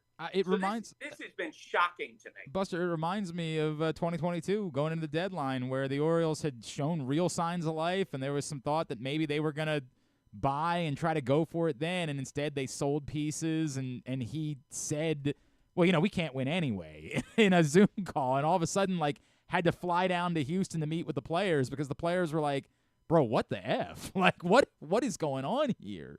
And I think some of it's an amount of awkwardness about him on a human level, and I also just think that, I was very dismissive, Buster, I'll tell you, and I'm sure you saw it in the offseason. There was a kind of random website that I couldn't tell where it was between journalism and pink slime that put a story out, and it wasn't a vetted reporter. It was about, Mike Elias and his hubris and his ego and not being interested in spending money and there being no checks and balances in the system to have somebody go say, dude, what are we doing? And, boy, it's hard to ignore that at this point. It's hard for me to say. At the moment, I completely ignored it and said, this isn't, Buster Olney didn't report this. I'm not dealing with it. But now I keep falling back on it and asking more and more people around the organization, hey, is there an amount of truth to this, that this is just someone who's completely unchecked, who has been allowed to run this organization as he saw fit? The success was enough that no one was questioning him when the new ownership came in, and this is what it's led to. And that is David Rubenstein's job, to check on him. I had this conversation over the weekend with folks with other teams after Brandon Hyde was let go about how each person has their job, right? And they work in concert in that regard. When, Aaron Judge was a free agent, I don't know this, not 100% sure, but I know it 99% sure. Brian Cashman, the Yankees general manager, advised against the Yankees signing Aaron Judge to more than that 8-year, $320 million deal, because that was Brian being in a position where he has to be responsible for the Yankees payroll. That's his professional advice. Then it's Hal Steinbrenner's role to come in and say, Brian, I hear you. You know what? We're going the extra year because I'm the caretaker of the franchise. That's what Jim Crane did in Houston when Mike was down there. They had done a great job of developing this core talent. Jeff Luhnow, their general manager, didn't want to make the Justin Verlander trade at the price that it was going to be, price point. And Jim Crane stepped in and said, nope, now's the time. The Cubs, when they did their tanking, they reached a position where they needed a starting pitcher. And they went out and spent $155 million in John Lester because that was the time. That's what David, I think, needs to learn to do, to go and to Mike and say, Mike, I hear you. You feel like you can figure this out with a bunch of one-year signings of veterans, Charlie Morton, et cetera. But you know what? There are other guys out in the marketplace. Let's go be aggressive. I've heard that the Orioles ownership was willing to spend more money during the wintertime, but Mike had a plan, and you know what? He's had success, so they deferred to him, and here we are. That was essentially the conversation that I had with David Rubenstein before the season. That's essentially what he told me, is why would I second-guess someone that had this much success? And I understand it, but that's not. I don't think you have the luxury of doing that any longer. And you don't want an owner who's going to come in and step all over baseball operations. Right. Look, I told you stories about covering Peter Angelos. He definitely did that at times, where he had a Hall of Fame general manager in Pat Gillick, and got in the way at times. He could meddle, and you don't want that. But you want each of these guys to play their particular role. And David, having the handle on the purse strings, to basically be able to say to Mike, look, I don't like our starting pitching, the looks of it. We didn't bring back Corbin Burns, which, by the way, me, Buster, I totally get. If you're the Orioles and you're a small market team, you're not going to spend $200 million on Corbin Burns. But you could spend $75, $80 million on Sean Manaea, who had an excellent season for the Mets last year. I talked to Sean the other day, and I said, hey, I've always wondered about this. Did the Orioles reach out to you during the wintertime? And he kind of shrugged. No. And that blows my mind that they weren't fishing more aggressively at the mid-tier level, those guys who were, going to get $60 to $120 million. They didn't land anyone.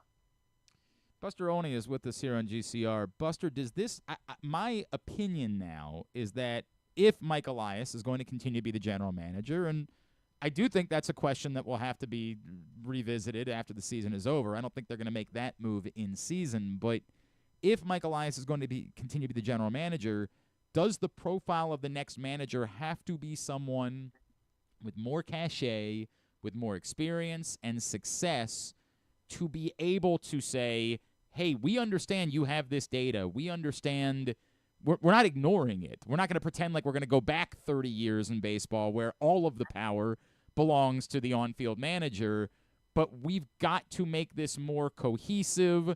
We've got to be able to work more collaboratively, and it requires a manager that is in more of a position to be able to push back a little bit.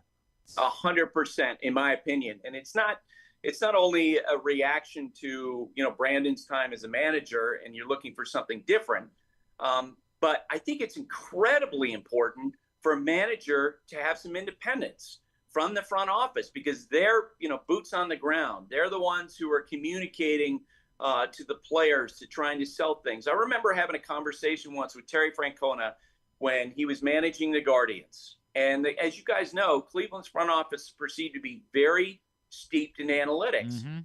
And Tito's response to me when I asked him about this was that, you know what, these guys are really great with me. They'll bring things to me and I'll say, hey, give me a couple weeks. I have to get the player prepared. I need to be able to talk to them about the situation. And the front office would defer to Tito, right? Brian Snitker had a similar situation. The manager of the Braves a couple years ago, the analytics department said to him they wanted to be more aggressive in their positioning. And Snitker, Ron Washington, Dansby Swanson all sat in a room with the analytics guys and said, well, here's why we like this part of what you're saying. Here's why this part maybe you can work differently. You want it to be collaborative. And I think it's cancerous if there's a perception in your clubhouse from the players that the manager's powerless and that he's essentially just a talking piece for the general manager. That is incredibly dangerous. And to the point, I don't know that Brandon Hyde was powerless, Buster, but right. that statement a couple weeks ago from Mike Elias was so telling to me when he was asked about lineups, and from one side of his mouth he says, no, I'm not involved with the lineups. And then the very next sentence is, but we have an advanced team, and they have the data, and they work to set the lineups with Brandon. I'm like, right, so you are involved in setting the lineups. Like, you are. And I get it. Like, we're not going back. I keep saying, we're not, to steal a phrase from a failed presidential run, we're not going back. Like, we're not going to go back to an era of baseball where the manager is going to It's not Earl Weaver. Earl Weaver's not coming through that door. Correct. It's not going to happen. But it just never felt like it was truly 50-50 between, on-field and baseball operations. It always felt like it was more like 75-25, and maybe if you hired a Ryan Flaherty, who, as you imagine, is very popular in this town, perhaps he has the personality to do that, but it would just seem to me like it needs to be someone who carries a kind of a bigger stick when they first walk into the door. Yes, and I also, and on top of what you said, and I agree with everything you just said, I also think they have to ask themselves questions about why is it that the player development of so many guys seems to have stalled. And I'm not smart enough to know the answer to that. I'm not, sure what exactly the answer is. But, man, that to me right now, besides the lack of pitching, is why is it that so many guys have reached the big leagues and it hasn't worked out? To read Stauer's comments about his experience with the Orioles. Now, he felt like he had a great spring. And then for whatever reason, he wasn't on the, they have to hear that. They have to listen to that feedback from players. And by the way, through agents, I hear a lot of this type of thing where decisions are made and the players feel like pawn pieces and they don't really know why things are being done a certain way. And whether the front office feels that's stupid or ridiculous, they need to hear it. Right? They need to process it, especially at a time when they're back to being on a 55-win trajectory. It's good times, man. It's really, really good times. In the past, we could just blame this all on the Angelos family, and we just can't do that at the moment. That's the way it works. Buster, because I also want to bring up Juan Soto with you before but if I could, is there someone that when I bring up that profile, Skip Schumacher's name comes up a lot. I don't know how much cachet Skip Schumacher has, right? I don't know how different he really is. He's got a lot of cachet. Okay. Is in the industry, he definitely right now would be a guy that people in the sport are like, yeah, we love that guy. Okay. All right. Are there others that to you fit this profile that we're talking about potentially to be the next manager? Well, without having put a lot of thought, I mean, Skip, I think, is the perfect example of that, right? Mm-hmm. He's worked with the Padres. He's worked with enough different organizations where he has an understanding of analytics, but he also played. And I think that helps a manager's credibility for sure. And Skip is independent. Look, when the Marlins hired Kim Ng, he went to ownership and said, and Kim Ng was the general manager who hired Skip. Yep. He said, you know what? You have an option for me after this year. I want to go. If, I potentially, this could be my last year. Can you please take away that option? He was aggressive enough, self-assured enough that he was not going to stand for that. I think every team needs a manager who's strong, potentially strong, and tells people who he works for exactly what he's thinking. That to me is really important because that's in the eyes of the players to have that kind of credibility is really important. You and I haven't talked about Adley in a while because it's funny you brought up player development. Where are you at this point with? Do you just keep writing it out and hoping that it changes? Do you go nuclear? Do you consider sending him down? Do you consider the idea of maybe he just needs to play first base for a little while and only think about hitting and not think about what do you do about this? So Glenn, this is a case where I feel like since I'm not around the team, like I can't give you nuts and bolts that I don't have I don't think a valid opinion on that. That's fair. I would need to know more about the conversations that have gone on. Like I know that they talked to him after last season about changes, and Adley was very open-minded to it. I heard that he was in better condition, saw him in spring training. He seemed to be good. Like all the signs seem to be positive coming into spring training. But from the spring training to now, I don't have answers for you. I understand that. I completely understand that, and I appreciate that you don't just want to make it up. I totally get that. I know you're up in New York. It's funny because the reaction to the Juan Soto stuff to me, Buster, it's a little similar to some of the things that we talked about when Manny Machado was in Baltimore years ago. And I think there are bigger problems, but like I was regularly one that would defend and say, look, do I wish that Manny Machado hustled? Do I wish that he was a better base runner? Absolutely. Will I live with that because of all of the other things that he does? Like Brett Favre threw a lot of interceptions, but also threw a lot of touchdowns. I'd live with certain things. What is going on with Juan Soto? Is it deeper than that? It is deeper than that. We just got done. We had the Mets and Yankees on Sunday Night Baseball, and so I was around the game and watched. For 2 days watching Juan. And if I were a close friend of his, I would pull him aside and say, "Dude, you got to step it up. Like you have to start demonstrating that you're excited about playing for the Mets." Because what I saw Saturday, Sunday was shocking. Wow. It was not only not running out the ball, but coming on and off the field between innings. He's walking. He looks like my son when I told him to take out the trash when he was 15 years old, right? And I, having covered baseball in New York for a long time, man, you have to. There just has to be more than that, or the fans will turn on you. Last night in Fenway Park, he stands at home plates and hits a long fly ball after hitting a long fly ball left field. He thought it was going to go over the monster. And by the way, he wasn't the only Met who did it last night. Pete Alonso did it as well. But after the game, Carlos Mendoza, the Mets manager, was asked about it. He said, yeah, we're going to have to talk to him about running hard right out of the box. And Juan's reaction was, I was hustling.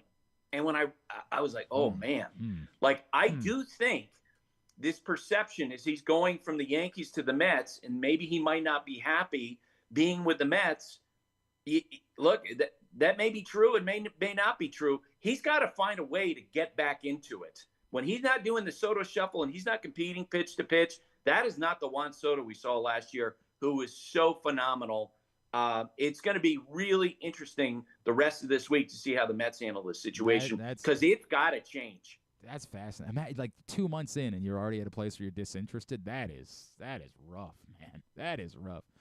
Of course, the Baseball Tonight podcast, you can find it wherever you get your podcasts. And you can always follow Buster at Buster_ESPN or on Instagram at Buster_ESPN. Buster, is there anything else I can plug for you, my friends?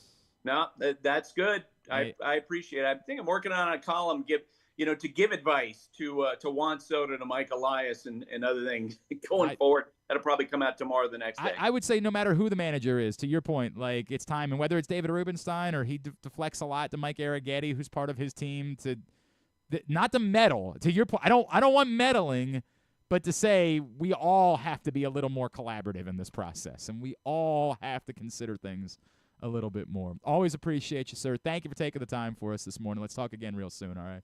That sounds great. Thanks, Glenn. Thanks, buddy. Buster Olney with us here on GCR. Not going to argue with him. We agree. It's so funny how often Buster and I agree, and we didn't agree on all things. Like the thing that always pissed off Orioles fans was that like the Orioles were ruining baseball, and I understood the heart of what he was saying. It just felt more pointed because it was the Orioles in comparison to when it was the Astros that were doing the same thing, right? Like they're just doing the thing that other teams had done that had worked for them. So we did disagree about that, but I understood inherently why tanking is bad for baseball or for any sport. Like I understood the point that he was trying to make. It just felt more pointed at the Orioles than at other teams that had literally done the same thing. But more often than not, Buster and I agree about things. A lot of people, the baseball people that I poked in with yesterday, a lot of them are high on Skip Schumacher. Is it Schumacher or is it Shoemaker? Because it's like spelled as Schumacher, but isn't it actually, have I been saying it wrong the entire time that it's actually Shoemaker? It might be Shoemaker. You have no idea is the answer. It might be. Thank you for helping in no way. It could be Schumacher. Let me give a tip to Alex, our intern. You don't have to listen to this. Alex, not Alexander. Or no, we decided we're sticking with Alexander. We're sticking with Alexander. Should I put you in Alexander? Type your name at the Listen to me. thing? Listen to me, Alexander. Do not when a host asks you that question and you're in the seat the Griffin's in that moment, just say you don't know. But you'll check on it and you'll get the answer. No. You always. Griffin does this bit where he doesn't help. What do you mean? Where I say, is it Schumacher or is it Shoemaker? And his answer is, it might be Shoemaker, which doesn't help me in any way. Or he says what he thinks it is instead of definitively getting the answer. So this is my small piece of advice. I can't get the answer right now. That's fine. Then that's what you say. You say, I don't know right now, but I'm going to get you that answer as soon as I can. I don't know right now. Yeah. I don't know right now. My money's on Schumacher. That's not what I asked for. I didn't ask for that. Nah, Shoemaker. I'm going to go Shoemaker. You think Shoemaker? Yeah, Shoemaker. I think it might actually be Shoemaker, and I've been butchering it for the last 2 days. I think it's when he played, we all said it was Schumacher, and then like after his playing career, we found out it was Shoemaker. I don't know, though. Need a definitive source. We're going to get to the bottom of this. I'm going to get to the bottom of this. Who is that? Was that Andy Reid in that commercial? I'm going to get to the bottom of this. Let's talk about these nuggies. Love that guy. I wish I hated Andy Reid, man. I can't. He's funny. I want to talk about these nuggies. All right, joining us now here on GCR. Quarterfinals are in the books in the NCAA lacrosse tournament. It was a thrilling, as he wrote about at USA Lacrosse Magazine. It was an unbelievable weekend. I know he was there for all 4 games. Now the semifinals are set up in Foxborough on Saturday. Joining us to tell us a little bit more about them, of course, as I mentioned, from USA Lacrosse Magazine, at Discourse, our friend, Mr. Patrick Stevens, back with us now here on GCR. Patrick, good morning. How are you, sir? I am well and a little bit more rested than I was about 24 hours. I imagine that's the case after a busy weekend of travel and lacrosse. But as you pointed out in your column, really an unbelievable weekend of lacrosse. Maryland-Georgetown wasn't even a bad game. It was a close, contested, different type of game, and it was like maybe the most disappointing of the weekend. It was just really thrilling lacrosse all weekend long. Yeah, you started off with just a conventionally really good game. Yep. Like, you're not going to sit there and say there was anything wild or crazy about Cornell-Richmond. but it was really, really good. And two teams that kind of mirror each other in a lot of ways. Richmond probably not quite as explosive, but both teams, them and Cornell, being teams that, kind of pride themselves on being able to do pretty much everything well. So Cornell surviving that and avoiding becoming the third number 1 seed ever to miss the semifinals, that was a good start to the weekend. But the Syracuse-Princeton game was about as rollicking a game as you could possibly imagine. Little inside baseball here. You go and you cover both games. You're down in the press conference, and you're getting out of there after both teams come through, and you just hope you don't miss a whole lot. And by the time I got back out, there were already 6 goals right, scored, and you're off, right? And so Syracuse to bounce back from its slow start, Princeton to come back from down 5 to take the lead. Everything about that game kind of lived up to the expectations that it would be, this finally having this reunion of these two longtime powers from the 90s in a game that you would not have seen those two teams play in the 90s. Syracuse might have wanted to play that way, but those Princeton teams did. And then you get to the first game on Sunday, Penn State. I'll be candid with you. I thought they were toast. Cooked, down 12. Oh yeah. Down 12-6 with 5 minutes to go in the third quarter. Their offense had not looked good all day. They weren't winning faceoffs. Didn't really have any kind of answers defensively. They switched to zone, and they just wear Notre Dame out. Score the last 8 goals, win 14-12, and also led me to look up the greatest comebacks in tournament history, which it's one shy of. The all-time record is the 1983 final. Syracuse was down 7 to Hopkins, but it's also Penn State's second comeback from down 6 in the tournament in the last 3 years, because they were down 7-1 to Princeton in 23 in the first round and came back and won. So you get 3 really memorable games. Let's face it, like the Maryland-Georgetown game was well played at the defensive end. Right. But, in terms of how riveting it was, let's not kid ourselves. It was kind of a snoozer. But it was still a 1-goal game with 8 minutes to go or so. So at least it wasn't a snoozer that was a blowout. And Georgetown acquitted itself really, really well. But Maryland did its Maryland thing on defense and advanced 9-6. So they're now 11-1 in quarterfinals under John Tillman, which is just a mind-boggling number. I mean, it's basically, him and Roy Simmons Jr. Are kind of the class there. And speaking of which, I believe that puts Tillman within 1 victory of both Roy Simmons Jr. and John Desko for 4th on the all-time NCAA tournament victories list. That's impressive. That's very impressive. Let's look ahead now. Let's get to championship weekend, and we'll start with the Jeff Tambroni Bowl.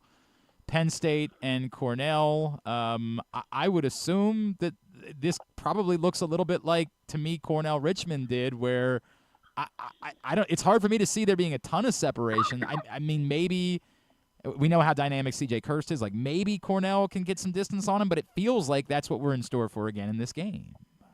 Yeah, and remember, Penn State's the only team that's beaten Cornell this season. Right. And they did it in part. You go back to that game. Penn State had just scored with 2:27 to go to pull within 12-9, and Cornell's faceoff guy got a 2-minute non-releasable unnecessary roughness penalty, and Penn State scores 3 times on that extra man to tie it, and then they win it in overtime right out of the chute. So, there's probably a little bit of hunger there on the part of Cornell to pay that one back. But if you're Penn State, the word they kept talking about after the game on Sunday was belief. And how could you not at this point, right? Like, you won that game back in March in wild fashion. You just basically slayed the dragon in knocking off the 2-time national champions in Notre Dame, which, is part of the reason why it felt like it was not unfair to bury Penn State there in the third quarter. It's like, these are the games that Notre Dame salts away all the time. Up 6, they're just gonna basically play it out and finish this thing off. And instead, Penn State's shown it can play man in the zone. I don't know if zone's a great idea against Cornell at any point to try to revive things. One big question that I think is fair to bring up here for both of those teams is the goalie play. Cornell did not get great goalie play from Wyatt Nuss on Saturday against Richmond. I think he only had 5 saves. And Penn State, to their credit, to Jack Frassion's credit, he had a really good first quarter, but I think he only made 3 stops in the final 45 minutes. It helped that Penn State did not allow a shot on goal in the final 18 minutes. So, he's certainly had some moments earlier in his career where he's been fantastic, probably not as good a year as he wanted to have. If either one of those 2 goalies can get hot, I think that could tip the scales a little bit. That said, Cornell so slick, so deep, so complete. I feel like this is a shot for them, to finally end that drought that's now 48 years in terms of winning the title. He is Patrick Stevens, USA Lacrosse Magazine. He's with us here on GCR. And Patrick, the second semifinal, where Maryland is very used to being in that game over the years, is Maryland-Syracuse. And I feel like the storyline is Maryland's defense versus Syracuse offense, and I feel like it's a warranted storyline and a fascinating matchup. But it feels like, didn't they the ACC championship? Didn't they win that game only scoring 9 goals in that game? Hasn't Syracuse proven that they are capable of playing a few other ways? And do we know if Maryland's capable if this turns into a shootout? I don't know if Maryland's capable of winning if it turns into a shootout. They haven't scored more than 14 in a game all season. So, and yes, Syracuse did win that game 9-8. But the question I have is, does Syracuse on a bigger stage get impatient? And that would play right into Maryland's hands. When they played earlier in the season, 11-7 victory for Maryland. Now, that was really early on. It was February 15th. Both teams are quite a bit more grown up at this stage for sure at this point. But you kind of look and look at everything that Syracuse did. Took 47 for 41 shooting, and a great game for Logan McNaney. Had 7 of his 12 saves in the first half. If Maryland wins the pace battle, then it's going to require Syracuse to be able to have, be a little more judicious. They're probably not going to be able to run the field the way they did the last 2 weeks against Harvard and against Princeton. So the big question, flip side, can Syracuse generate some transition, particularly off of its face-off wins? John Mullen, one of the better face-off guys in the country, and Sam English plays a lot on the wings for them. That might be a way for them to be able to create a little separation the other way and make Maryland chase them if they're able to actually score some unsettled goals. I bring up sort of the second semifinal thing. If Maryland were to win, I mean, given the fact that we just saw this the last time, does that become a factor again, like that quick turnaround playing in the second semifinal? I mean, it could. I don't know if the difference in terms of Maryland versus either of those other teams is that dramatic in terms of depth and whatnot. Like if Cornell went out and hypothetically beat Maryland on Monday by 4 goals, it might just mean that Cornell's better. Yeah, that Cornell's just 4 goals better. Yeah. Like if Maryland went out and lost to Penn State, we could have a conversation about that because Maryland has already handled Penn State twice and did it pretty convincingly the first time and were able to kind of bottle things up. For what it's worth, a Maryland-Penn State title game would have like 8-6 written all over it for 2 teams that would have had to have worked so hard to have gotten through Saturday. And, so I think in this particular case, it's really, this isn't one of those years that Maryland can really complain about being stashed in the second. Sure. They're the second TV was going to take Syracuse for the second game, no matter what happened. And if you're sitting there thinking about, equitability and whatnot, the number 1 seed should probably play the early game anyway. Oh, I agree. I agree with that entirely. The other thing, obviously we saw a record attendance in Annapolis on Sunday, Patrick, and I know that was helped by Maryland, Georgetown, Penn State all being, and then Notre Dame just has a huge fan base kind of wherever they are, right? So there was some good luck involved with that, but everyone tends to rave about Annapolis as a host for the second weekend. I know it's unlikely that anything becomes permanent, but is there an argument that it should be somewhat close to permanent for Annapolis as a host in the second weekend? Well, first of all, let's just remind everybody that requires the host institution to want to do it every season. Fair enough. Yes. So, there's a reason why Baltimore hasn't hosted a Final Four since 2014. Yep. Because there haven't been bids, or certainly sufficient enough bids. So, that said, I would tell you that the two places that held quarterfinals this year, Hofstra and Navy, do an exceptional job hosting them, running them, giving an environment that's really high end. And they're obviously different facilities. Hofstra seats about 13,500 or 14,000, and Navy seats a lot more. But both of them are just so good at it. And Hofstra's hosted 15 of these quarterfinals now. Navy's hosted 8, and nobody else has hosted more than 4. So clearly the NCAA keeps going back there through the combination of those schools are bidding again, and they know that it's a really good situation. So I think that for both of those schools, and Navy in particular being able to have the sort of crowd that it had on Sunday, they're going to get their share of quarterfinals if they want them. Right. I don't think there's any question that the NCAA is happy to keep going back to places that are super proven on that front. All right. Here's what we're going to do. I've got some names. If you want to give it a shot, great. If you say no, we'll just move on because that's where we are with these names for Kim Patrick Stevens. The reset is coming in the fall because we're moving to guys that played for 3 teams. So that's the reset that's happening in the fall.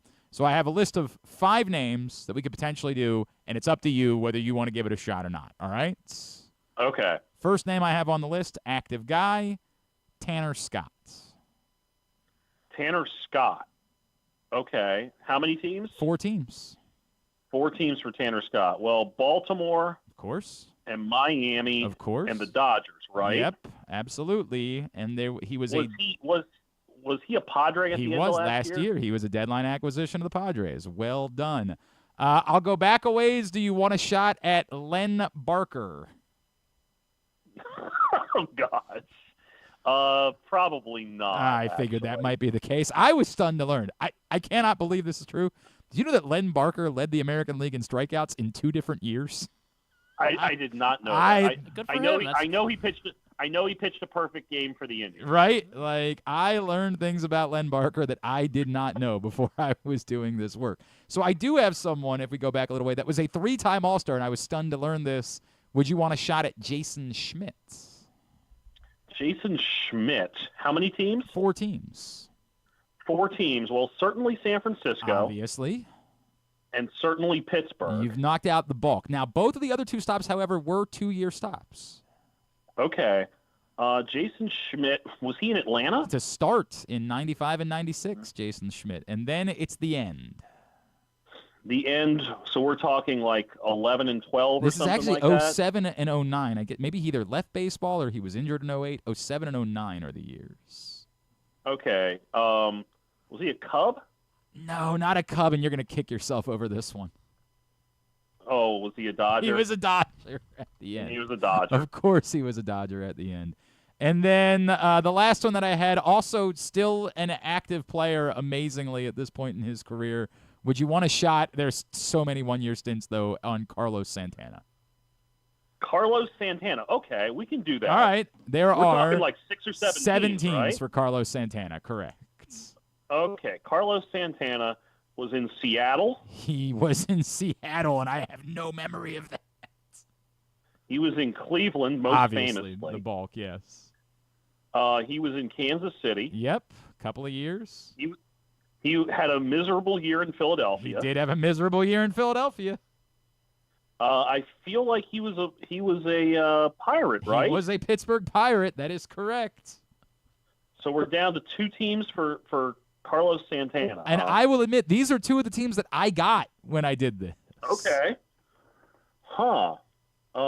They're both they're recent. Was he in Minnesota? He was in Minnesota just last year. He was in Minnesota.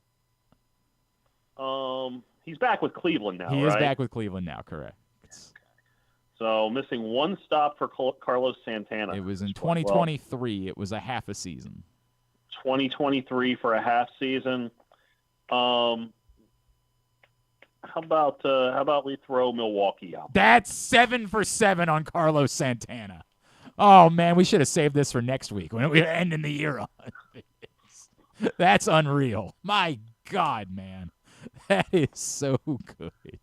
You headed up to Foxborough? Heading up to Foxborough, semifinals. The women's semifinals are on Friday. Right. Everybody is at the same location, yeah. At the same location. So I believe it's North Carolina and Florida, and then Boston College and Northwestern are the two games up there.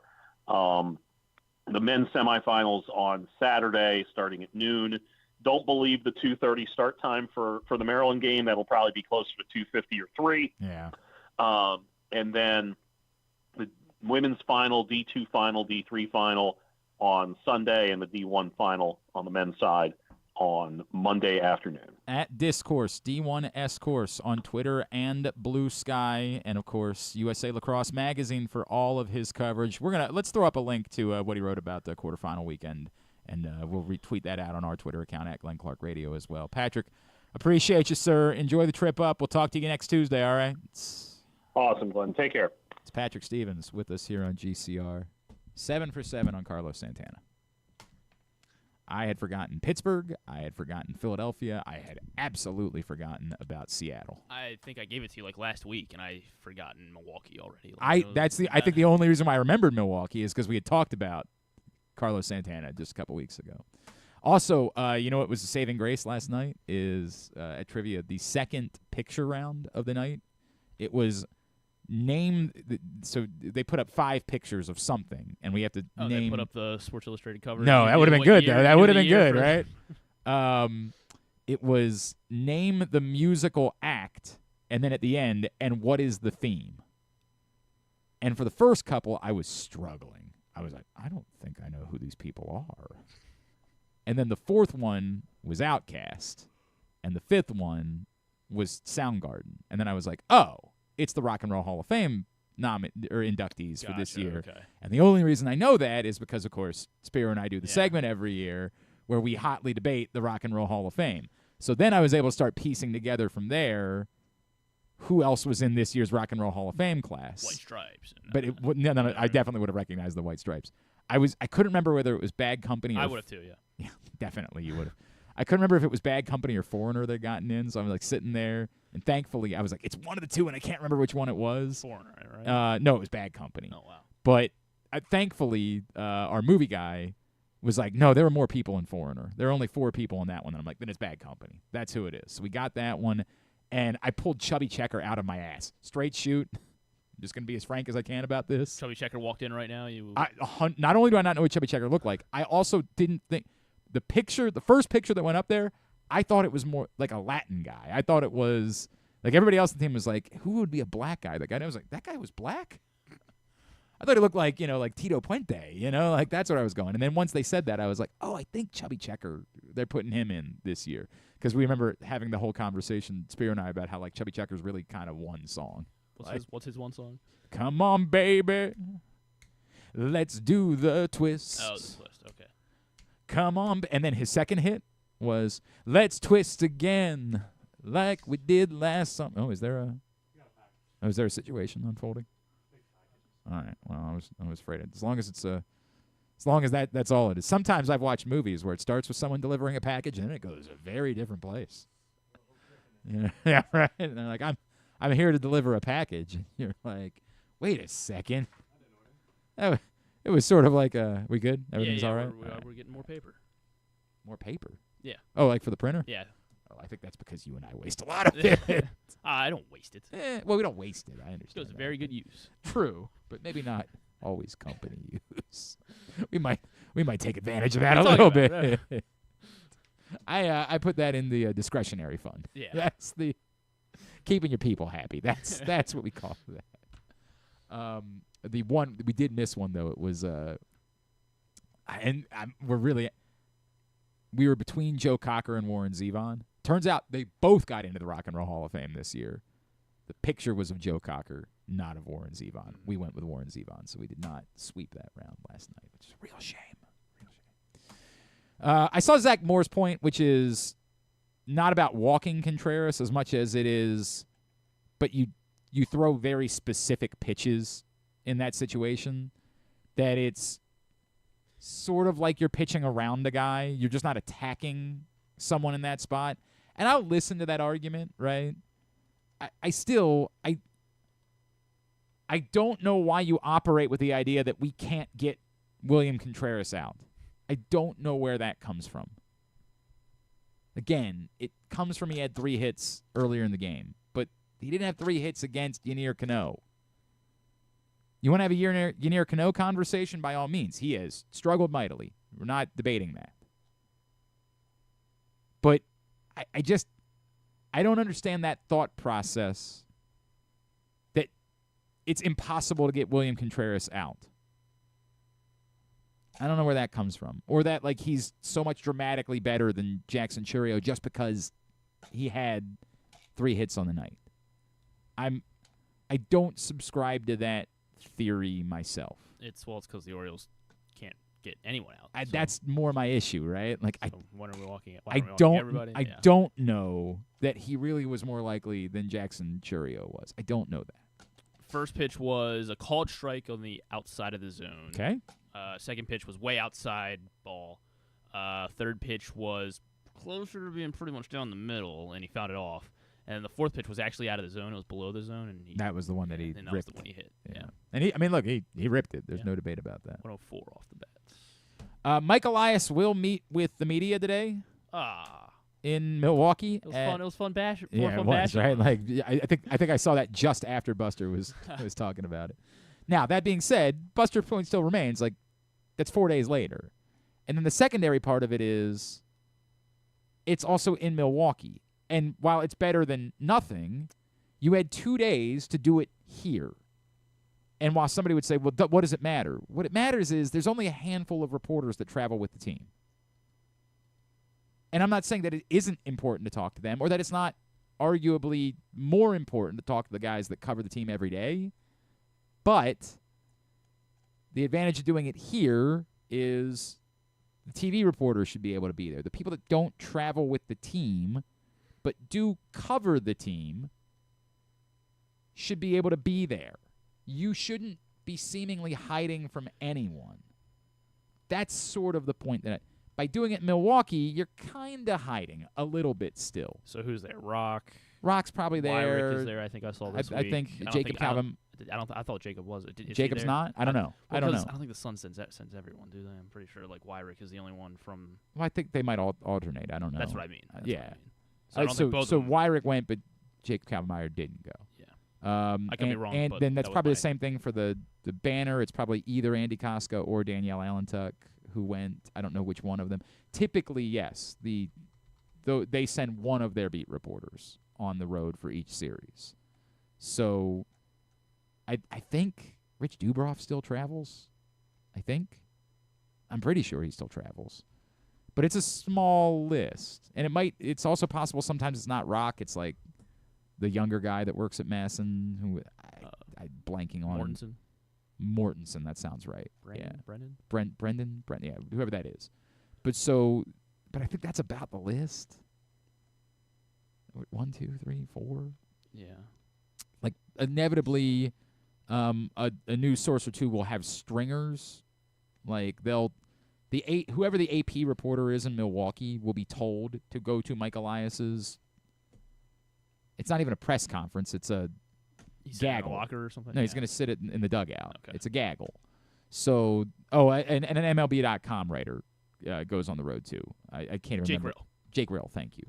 Will go on the road as well. So there is, So it's 5, but it's like 5, right? Like they'll have a handful. And then my guess is, again, there's what we call stringers. Somebody who is a you or I in Milwaukee will be asked to go do this, but they're not the people that need to be asking the questions. The people that need to be asking the questions are the ones that are local, that are seeing it every day. So it's still kind of I don't want to. Cowardly is unfair. It's a strong term, but it's still the inappropriate way of doing this. This should have happened in Baltimore and should have happened with the owner as well. 1,000%. It should have also happened with the owner, but just not the way that it works. We come back in.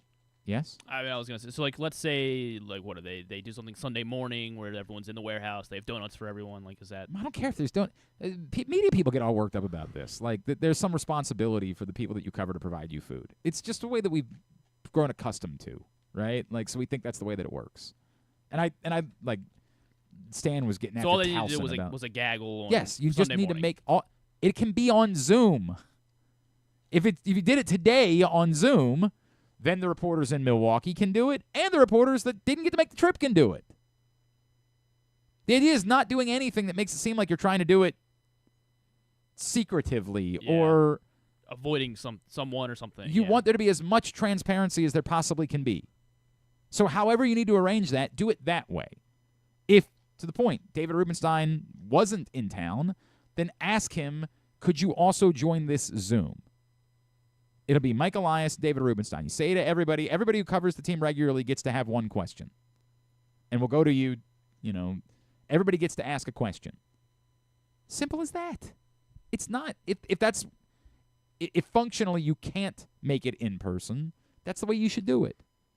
Now, this is what I go back to what I say about the Ravens. Like, we want teams to do things the right way.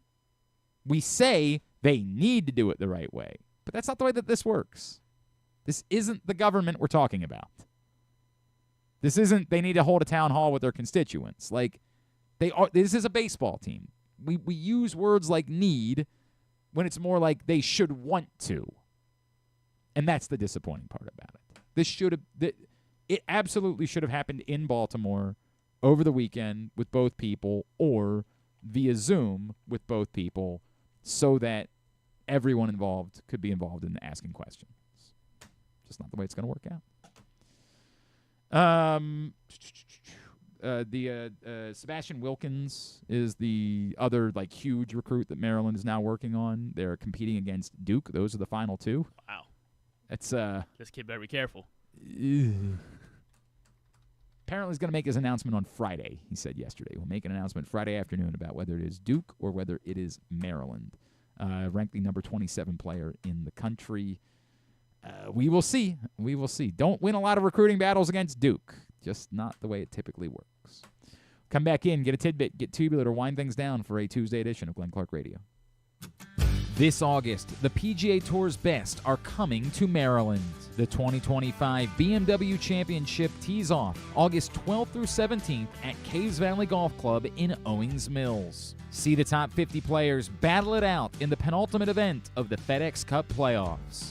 Don't miss your chance to witness world-class golf, fan experiences, and unforgettable moments. Tickets are on sale now at BMWChampionship.com. The BMW Championship, where legends take the lead.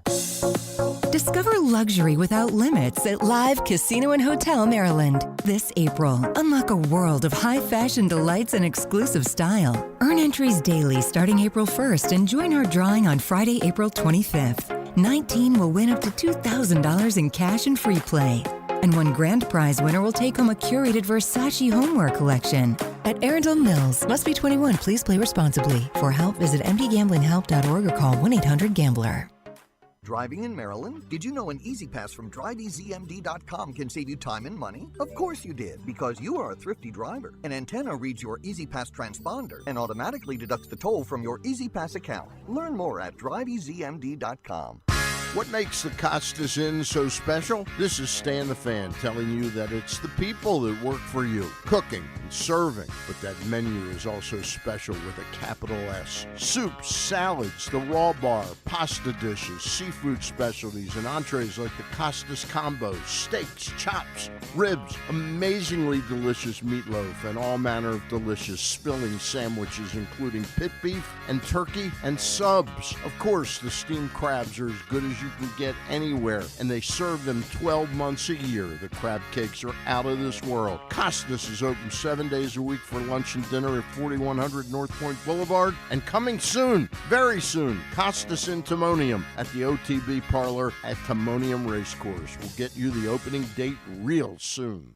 Gambling can be a fun and entertaining experience, but there are risks involved.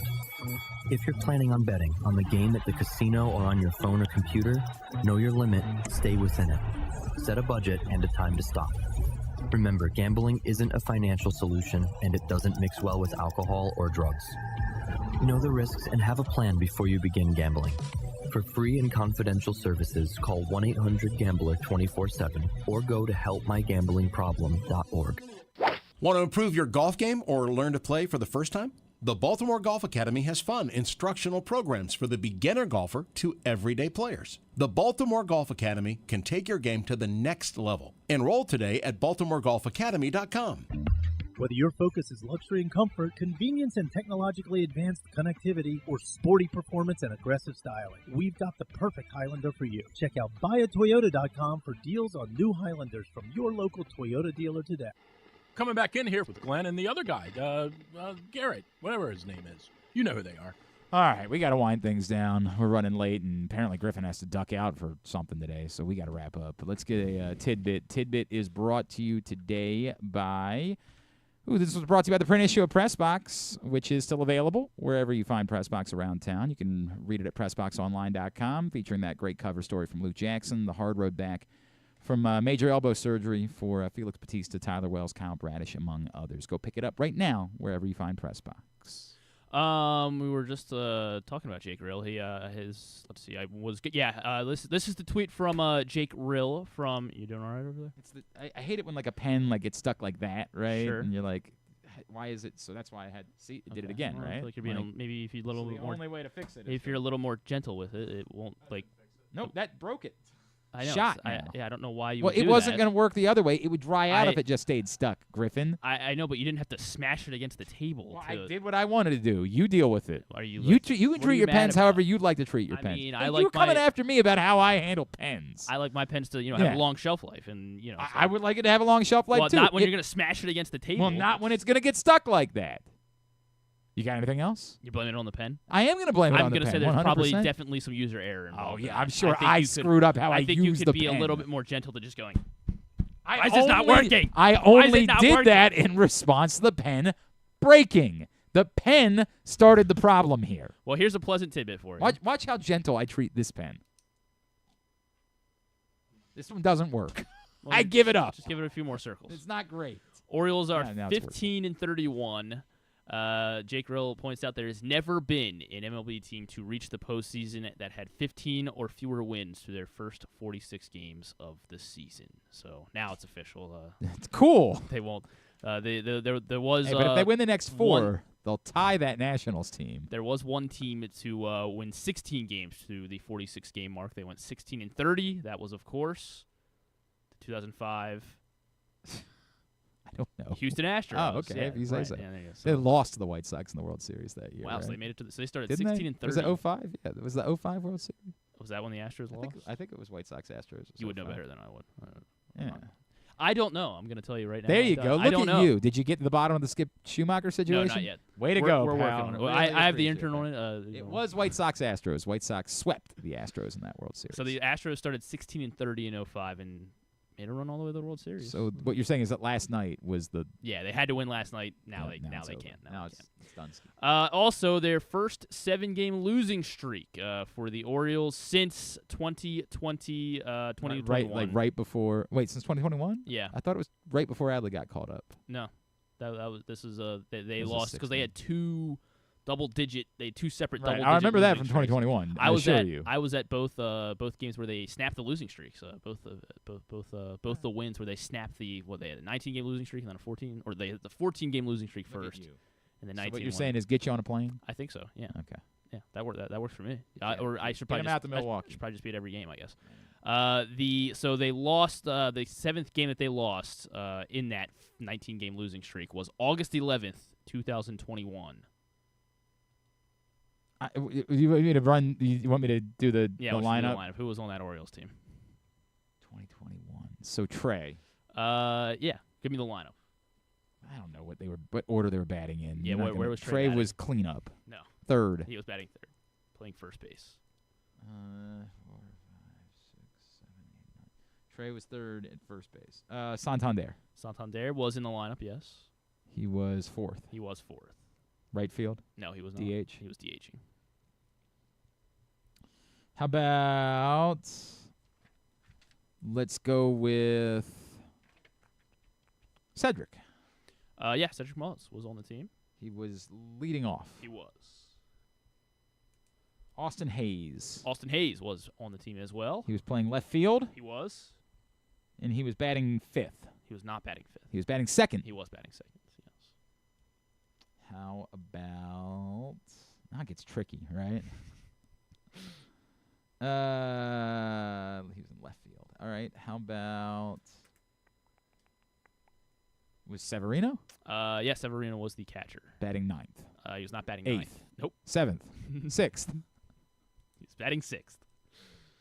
Our slugging catcher, Pedro Severino. This is asking me to remember who the infield was. so that predates Rougned Odor. It does predate Rougned. It predates Frazier. It does.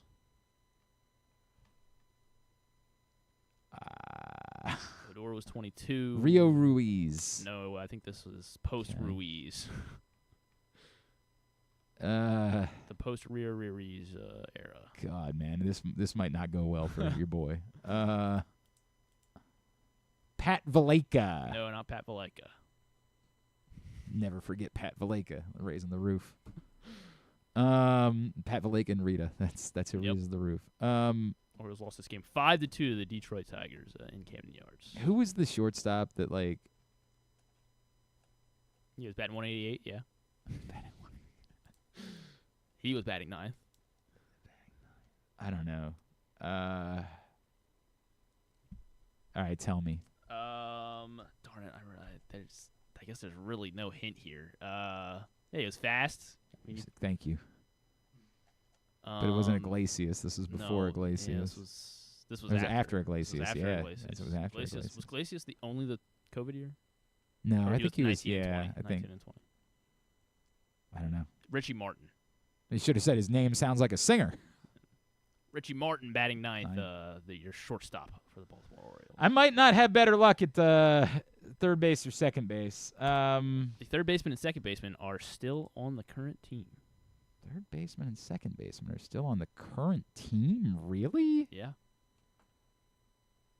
Ramon Arias. Wow. Batting 5th and playing the hot corner. And Mateo was playing playing second. He was batting 8th. Okay, and so we need a right fielder. Yep, right fielder batting 7th.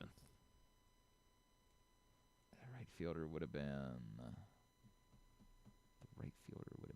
Ryan McKenna. It would have been Ryan McKenna. All Correct. right. 2 hits in this game. Look at that. Santander had a double. Ryan McKenna actually had a double. McKenna had a double. Santander had a home run. How about it? Responsible for the 2 runs scored in this How game. about it? And if you can name one of the pitchers, the Orioles threw 4 pitchers in this game. Oh, good. I'll give you $1. John Means. Nope. Okay, then I'm not going to come up with him. Matt Harvey got the start. The Dark Knight. Yes. He went 5 innings. He was Okay. relieved by Dustin Knight. I don't remember that. don't know who that is. does nothing for me. Then we had Cesar Valdez came in. Oh, the dead fish. Yes, Yeah. the old dead fish after 2 innings from Dustin Knight, and Dylan Tate closed out the game. Dylan Tate at least was an Of course, Oriole. for the Tigers, 6 scoreless from Tarek Skubal. Okay. From the Tigers. Must be nice. And then Gregory Soto got the save. How about that? How about it? This game. Very good. All right, let's get tubular, shall we? Okay, everybody, it's going to be quick today. What was the main focus today, Coach? Fundamentals, ball control. It's always huge. Any early thoughts on the competition this year? Well, look, this is the best of the best players in the world. It's going to be an amazing tournament. Tournament? Yeah, the BMW Championship at Caves Valley. What are you guys talking about? All they ever ask me about is football. There you go. Yeah, looking forward to the BMW Championship coming up at Caves Valley. So many actors on this Ravens team, man. Right? Just very, Yeah, very really, good. they're really stretching their legs a little bit in the acting world. Here's what's coming up tubular wise tonight: Masson 2, Orioles Brewers 7:40. Chase McDermott, Logan Henderson. It's not Chase McDermott though; it's Keegan Aiken. I still have Chase McDermott listed on the. McDermott's piggybacking on. Yes, he will pitch. Keegan Aiken will open, and then McDermott will pitch. ESPN and ESPN2, I don't know if it's a alt-cast or what they're doing there for the Western Conference Finals. Timberwolves Thunder, Game 1, 8:30. Is it the Paul Pierce cast or something? No, I guess he's with Fox now, yeah, so it won't be. Paul Pierce is with Fox? pretty sure. Fox doesn't have the NBA. I know. So what does he do for He them? does one of their Oh, shows. he does one of the like, is it Speak or whatever. Breakfast Ball maybe. Or, okay. TNT and True TV for Game 1 of the I love hearing NHL. what he thinks about the Ravens. Right? You know, Yeah, great breakdown. And hockey and baseball. NHL Eastern Conference Finals tonight. Panthers Hurricanes Game 1 at 8. Baseball, Masson has Braves Nationals 6:45. TBS Mets Red Sox 6:45. MLB Network Diamondbacks Dodgers 10:10. Atlanta Dream and Indiana Fever for those of you that are obsessed. 7 o'clock on NBA TV. USA for Manchester City and AFC Bournemouth at 3. It's just whatever. CW for WWE NXT tonight at 8 as well. Non-sports. Season 27 finale of The Voice at 8 o'clock on NBC. So I know you'll be tuned in. Yeah. Who you have? Music. Oh, okay. Nice. Yes. I think music might win. Penultimate episode of The Handmaid's Tale on Hulu. If you wanted if you watch Fast and Furious and you're like, I wish this was a teen drama instead, Motorheads on Prime Video. Hell yeah! It's not a documentary about Lemmy. No, it's not. I would watch that. Motorheads on Prime Video. It is literally. It looks like Fast and Furious. Okay. If it was like a high school teen drama. All right. Might have actually potential. I don't know. No, probably doesn't.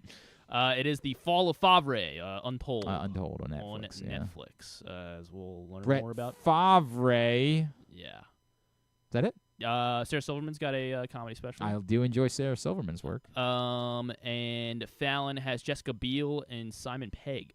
They're promoting the band Motorhead. The band Motorhead. Yes, okay, correct. Cool. They're promoting the band. Former FBI director James Comey and Megan Fahey on Colbert. He's got actually a new movie out. Really? He's in the Fantastic Four, believe it or not. Okay. Hell of timing for that guy. A little fire recently on James Comey. All right, very good. Thanks today to Buster Olney. Thanks also to Mike Bordick and to Patrick Stevens. We'll get it up in the greatest hits section of the... Let's go, Max. You're the best wrestler alive. Let's go, Max. You're the best wrestler alive. Tab at GlennClarkRadio.com. Or tab at the greatest section at the greatest hits. How do I say that correctly? Let's restart. We'll read the whole thing again. All right. No, I'd say that at the front. Tab at GlennClarkRadio.com. I got it right. Tomorrow on the program, anything? Drew? Yeah, Drew will be here. We'll catch up with Will Leitch.